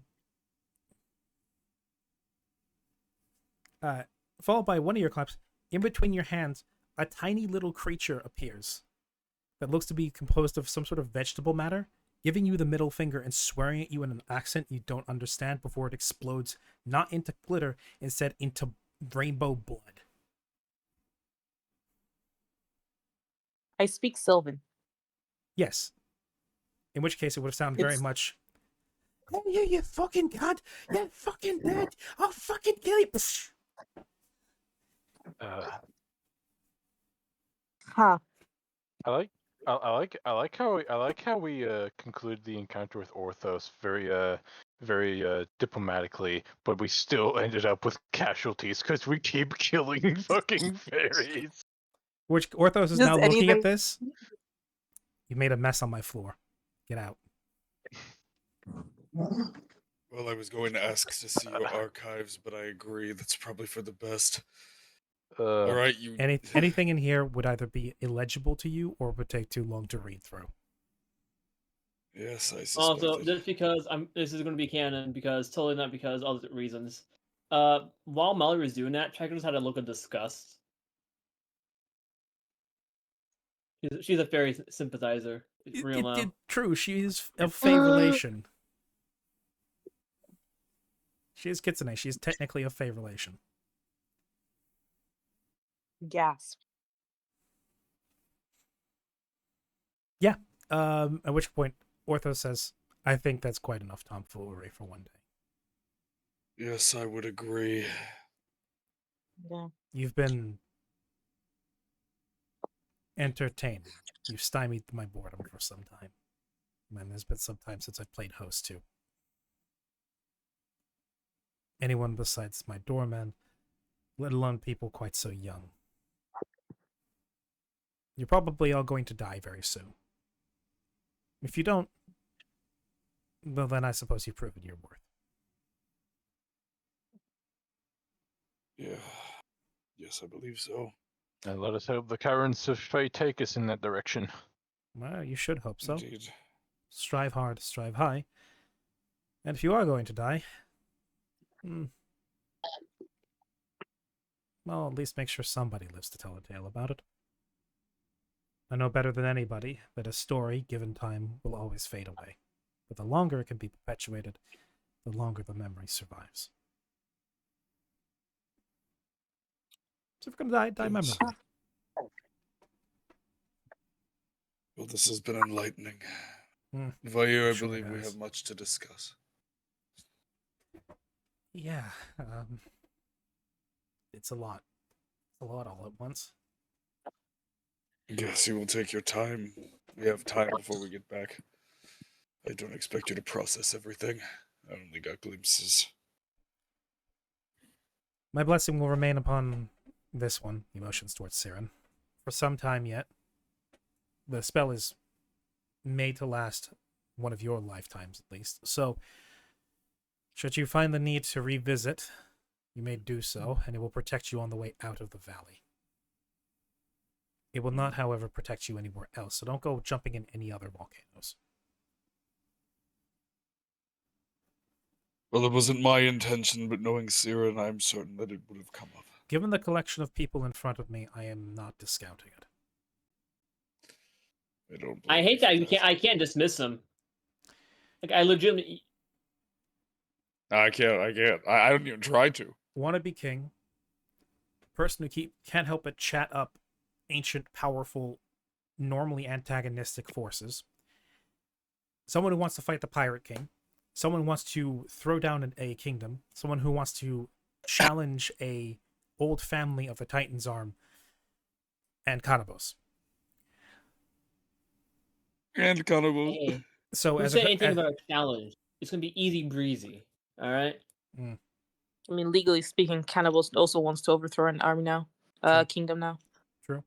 Also, wants to undo their deal with the devil. So, as far as a collection of you individuals, as far as I'm concerned, were you under my employ, I would not trust you with the most simple of tasks because you can't seem to keep yourselves from stumbling into the most foolhardy of situations. But at least you're all in similar company.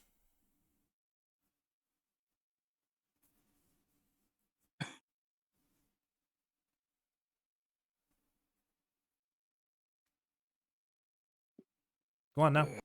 This has been entertaining but noisy. And I have some things to think upon. Yes, as do I. Go on out before I displace you myself. Can I use my wand of fastidiousness to at least clear off the blood? Yeah. Yeah. Yay. No more mess. Also, It reconstitutes into a fairy and explodes again. No way. No way. Fey bullshit. it's. Oh, I love Faye. Wait, so I'm always gonna be covered in blood because of the fairy? I mean, at least if you try to reverse it with magic. Are you kidding me? No. Fairies have a weird interaction with magic. Well, any chance the Mayans are related to Fae? Any chance that what is related to Fae? The Nyans? The Nyans. Are they Fae? I mean, maybe. They have magical inheritance, so maybe. It's No, not it's completely okay. impossible. They could also have draconic or gigantic heritage, or I don't know. Maybe they ate Celestial? maybe they ate a glowy rock at one point. Nobody really knows where they got their magic from. Mm. They're very inhuman. Ha. They're They had this shit. vegetarians. Shadow touch. No. Wouldn't that be ironic, coming full circle? But yes, as he will usher you out. Go on, if you try my patience any further, I'll make you all bald. Slick's already bald, so it doesn't matter. It does matter. It does matter a lot. Orthos, for what it's worth, which coming from me is very little, but I appreciate your assistance.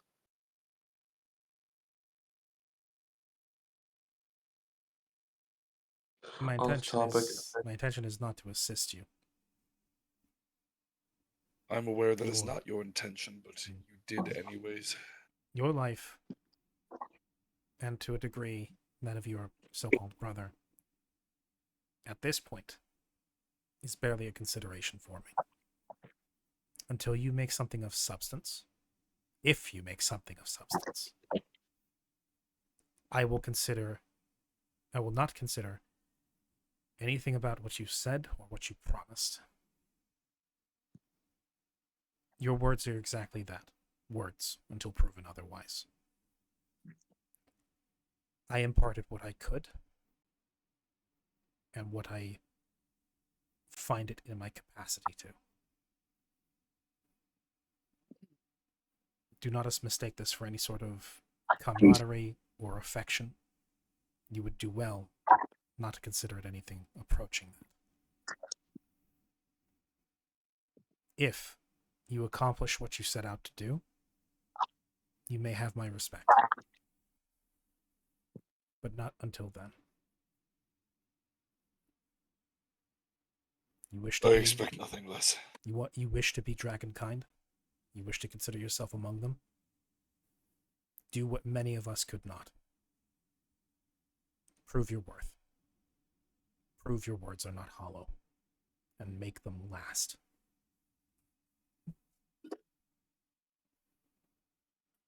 That I will do. But again, words mean nothing. We're off. Mind the step. Oh, right, yeah. Yep. Exit scene.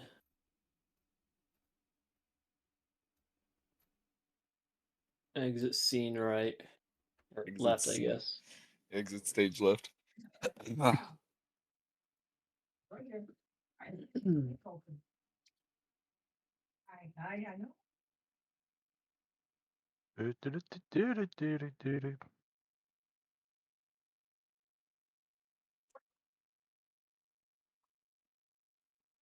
Just as the group turns around to go, as several of them have walked away, Orthos will call out to Mallory. You, blonde one.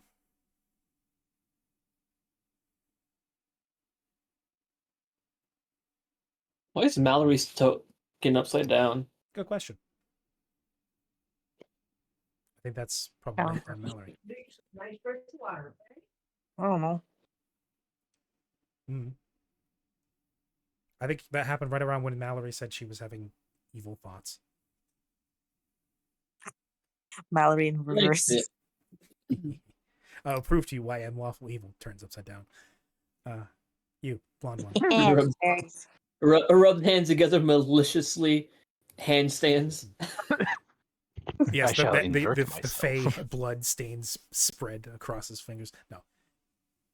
Orthos will call out to Mallory. Blonde one. One moment.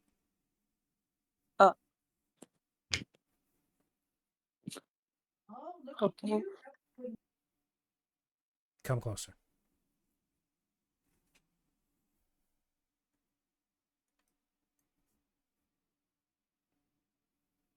Well.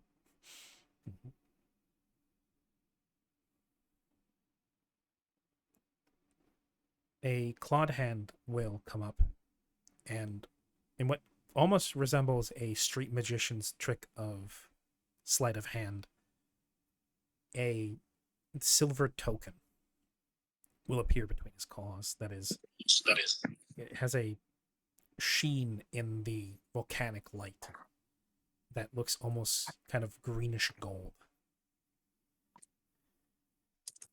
Deals with devils have felled entire kingdoms, empires, and lineages before. It has spelled the doom of many who thought they were above consequences. I don't imagine you're going to meet with very much success.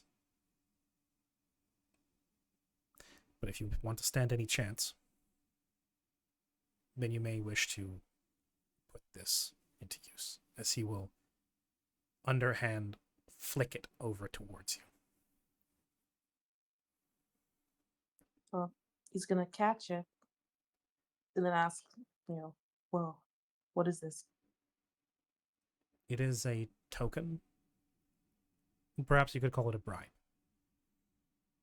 It is a favor I hold in reserve with a devil that I entreated a very long time ago. They themselves have no particular rivalry or animosity from what I remember with Dawn. But if you use that to summon and bind them, you may at the very least be able to bind them for long enough to learn things of significance. I would still entrust the task to an experienced demonologist, but that should give you a little bit of a leg up. I have no use for it.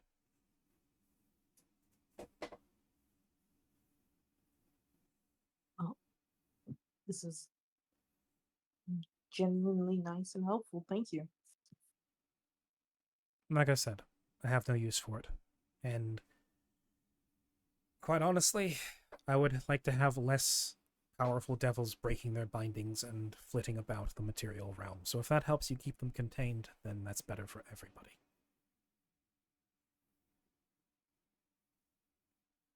Especially That's so great. if he doesn't come to haunt me again. Yeah. There's That's a right. non-zero chance that he'll end up summoning him even without that token.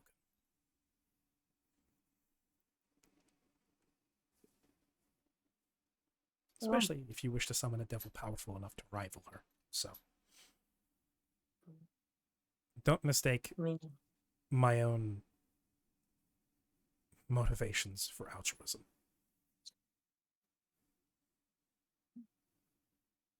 still doesn't hurt to thank Gratitude something. is One.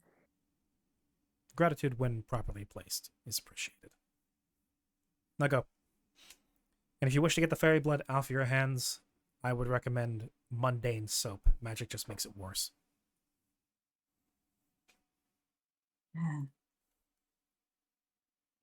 You're most likely going to have to wait until after you get out of Firegrove Valley, though. Any water you attempt to wash with will just simply evaporate.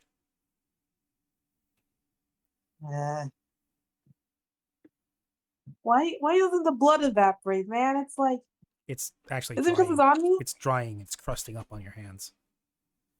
Can I just like freaking?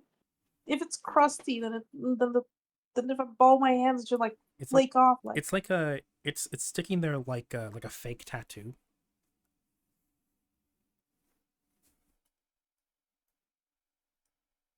You know, like one of those this is why it claps. one of those like at the end of the water movie. application tattoos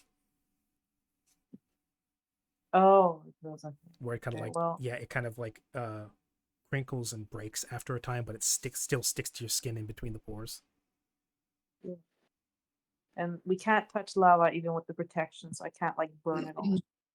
I mean, Oh, yeah. You can try. Can always try, yes. And you'll also notice the more you kind of like rub at it, the more it kind of coalesces into a shape until eventually, like on the palm and the back of your hand, there's just the tattooed effigy of a middle finger facing towards you. no, it's probably alive again right now. I should just clap a little bit more later. in Do you want to know the reality definition of situation. insanity? Ask a fairy. But yes, with that, as you all make your way out of Orthos's chambers, Theron was going to ask him to stop eating the gumbo people because it's probably drawing a lot of attention to him. he answered by saying he doesn't eat the gumbo people.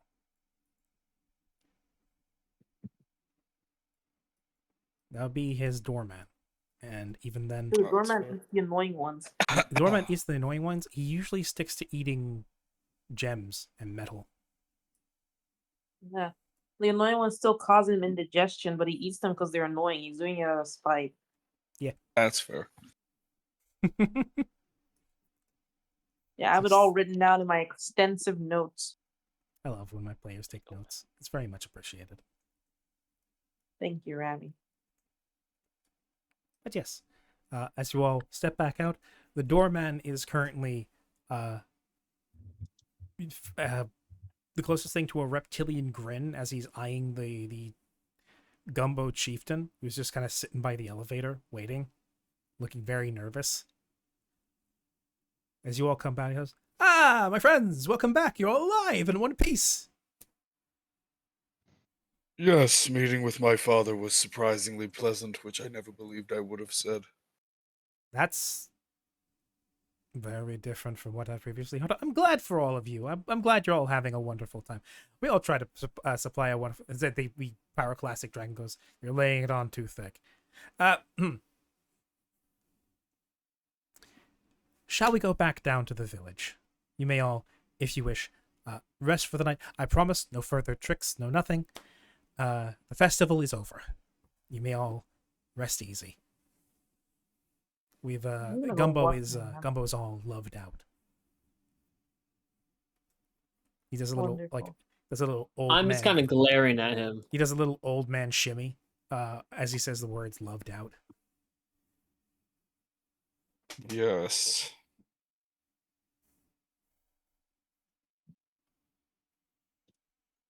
Very good. If you'd all like to step in the volcanovator, we can quickly make our way back down to the village proper. We'll have to hike all the way down the volcano. I don't like that guy. He's nefarious. I see. Oh, yes, he's nefarious. Mhm. Yeah. He launched I you would- all, and then he followed it with, "Hee hee, we won't do it again, promise." Ooh, we're so Yeah, sorry. Yeah, I don't trust a man that goes. It's the BP oil "Whoopsie." executive who's just gonna. Sorry. We're sorry. Sorry. We're so sorry.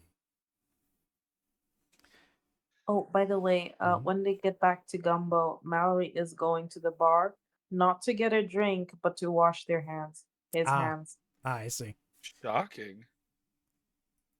Cool. As you all, I assume, step in the elevator, unless, of course, you want to walk down the volcano, which is an option. Yes. Elevator. The vertical hell transversinator. I It's hope you my- know anytime you say elevator. Elevator later. I hope you know That's every a- time you say elevator, I hear Terraria music in my head. Elevator later. As you all step in, he throws another lever. At which point, you feel something unclasp from underneath the platform, and you all begin plummeting at what do you call it? At terminal velocity. Really? Oh Lord. I've got a fever there. As well, not really terminal velocity. It goes on a 45-degree slope as it just rockets downhill, basically, or downhill. Shortly before what you sure will eventually be your quick and messy doom. You're all gripped by a spell that slows you down and slows the elevator, or the volcanovator, as he puts it, and then slowly slides to a stop. Boy, I'm glad that didn't kind of falling because my featherfall was activated immediately. And then you just would have been like drifting along behind it. No, I would have smacked against the wall because I would have been immediately slowed down. True. Oh god, that you would have like I would have like, been my would've, journey you would have would've ended pinballed- right there in that you would have elevator. pinballed off the wall. Oh god. Yes, I would die. possibly. As you I'm all lost. Why is Mallory dying? no reason in particular. Okay. Because Featherfall mostly. Let's see. Anyways, you explore. You guys land back down in the village. The door slides open for and before you guys actually get into the elevator, Mallory and Kanabos would get one last little wave from the Pyroclastic Dragon, who once more congratulates you two on your union. Can't remember his name. It starts with Thank- an M. Thank you, Mirage. Red. Bye. Mirage. There we go. Thank you, Mirage. Yes. Hold on to those rings. And then you would be plummeted down the elevator and find yourselves back in Gumbo. Yay, and not jambalaya. Yeah, just be happy it wasn't Yeah. Wumbo. Oh, there you go. All I gotta do is turn it upside down for Wumbo. No, that's for when we when we do our next Under the Sea adventure. Oh, of course. You guys will get to meet Mermaid Man. No way. What about Barnacle Boy? He's No. somewhere. Yeah. Is he not in the budget? If anything, But he'd be too the more small for Barnacle Boy. he'd be much more affordable than Mermaid Man. True. Oh yeah, all his geriatric medicine would be way too expensive. Yeah. It would be like in actual SpongeBob where they're like extremely old and like over the hill. But yes, you guys land back in Gumbo. The chief says, "Well, I don't know if you're still up for it, but the offer to stay at my place is still open if you want to. But your house at the end of the village is still in good condition. Thank you for sharing the Festival of Love with us. Gumbo." And in the distance you hear one more time in unison everybody go, "Gumbo!" Yes, Gumbo. After the day I I've had, I gumbo, believe. Gumbo. You gumbo. We all gumbo down here. After the day I've had, I believe that it would actually be nice.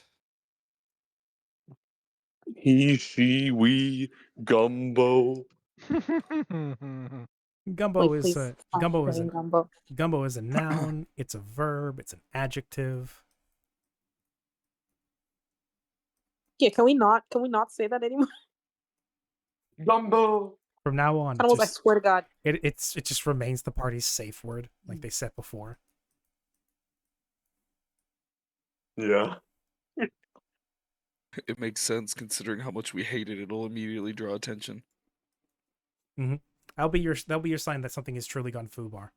Yes, as the chieftain leads you once more through the village, as the people have dispersed, you see now out in the open many more happy couples, no longer terrified of being seen in the same place together, and probably flung via catapult, and into the mouths of a dragon specifically. They now have, with no fear, are willing to. All the bachelors and bachelorettes are canoodling in the streets, sitting by the bar when Mallory goes to get a drink to wash his hands off with. Lots of friendly, happy faces cheering for him, congratulating him on his union and his safe blessing from the dragon coming back alive. Lots of people want to buy a round for him. Or her, in this case. No, I can't drink anymore. Please, don't stop offering me alcohol. Free alcohol, free alcohol, free alcohol.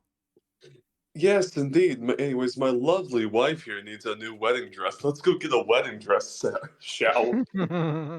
And you have a lovely time with that. Oh yes, and Taco fucking raise a Tarek. hand and go.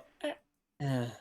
Karya, who is still halfway digesting through the gumbo from yesterday, or actually from today, and then going up and Yes. down the elevator. He's probably not doing too great. Hope you find something nice. It's like go after the two. Yeah. Oh yeah. No. This would be the best place to like go hunting after, say, like honeymoon or wedding accessories and jewelry. They do great jewelry here. At which actually the chieftain would be like, "You're right. We need to accessorize," and that's where I think we're gonna cut the session. Okay. As you all return down to Gumbo, varying levels of fucking done with this.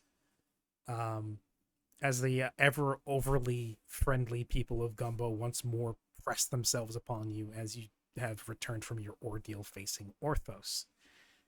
Gumbo, gumbo, gumbo. Gumbo, gumbo, gumbo, gumbo. Yeah. We will resume the campaign in 2 or 3 weeks. I am flying off to go visit my mother.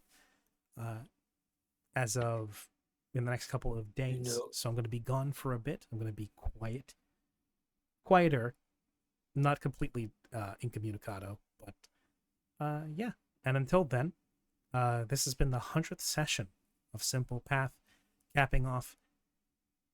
And honestly, sometimes imperiled, but all the same wonderful campaign that I've had the privilege of running with some very wonderful players.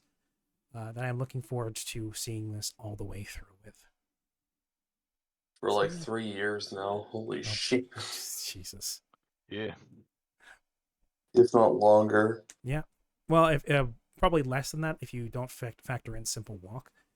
But God, yeah, no, it is definitely getting there. I have to have a look at what day the first session was, but yeah, it's been going for quite some time, and yeah, I couldn't ask for a better party. Thank you guys for being here. Yeah, absolutely. Yeah, Thanks for probably. running, buddy. If it goes for another 100 sessions, or if we end sometime before that, I don't particularly care. Because I'm having a hell of a lot of fun just doing it. So yeah, Hells yeah. thank you for being here, and I will see you guys. Quite an in a little adventure while. it's been these past few years. Oh yes. Yeah, really. It's been a hell of a time. Yes. Grim, thank you for sending us off with a self-care, and thank you for renewing your subscription. Damn, 14 months, 22 months. Damn.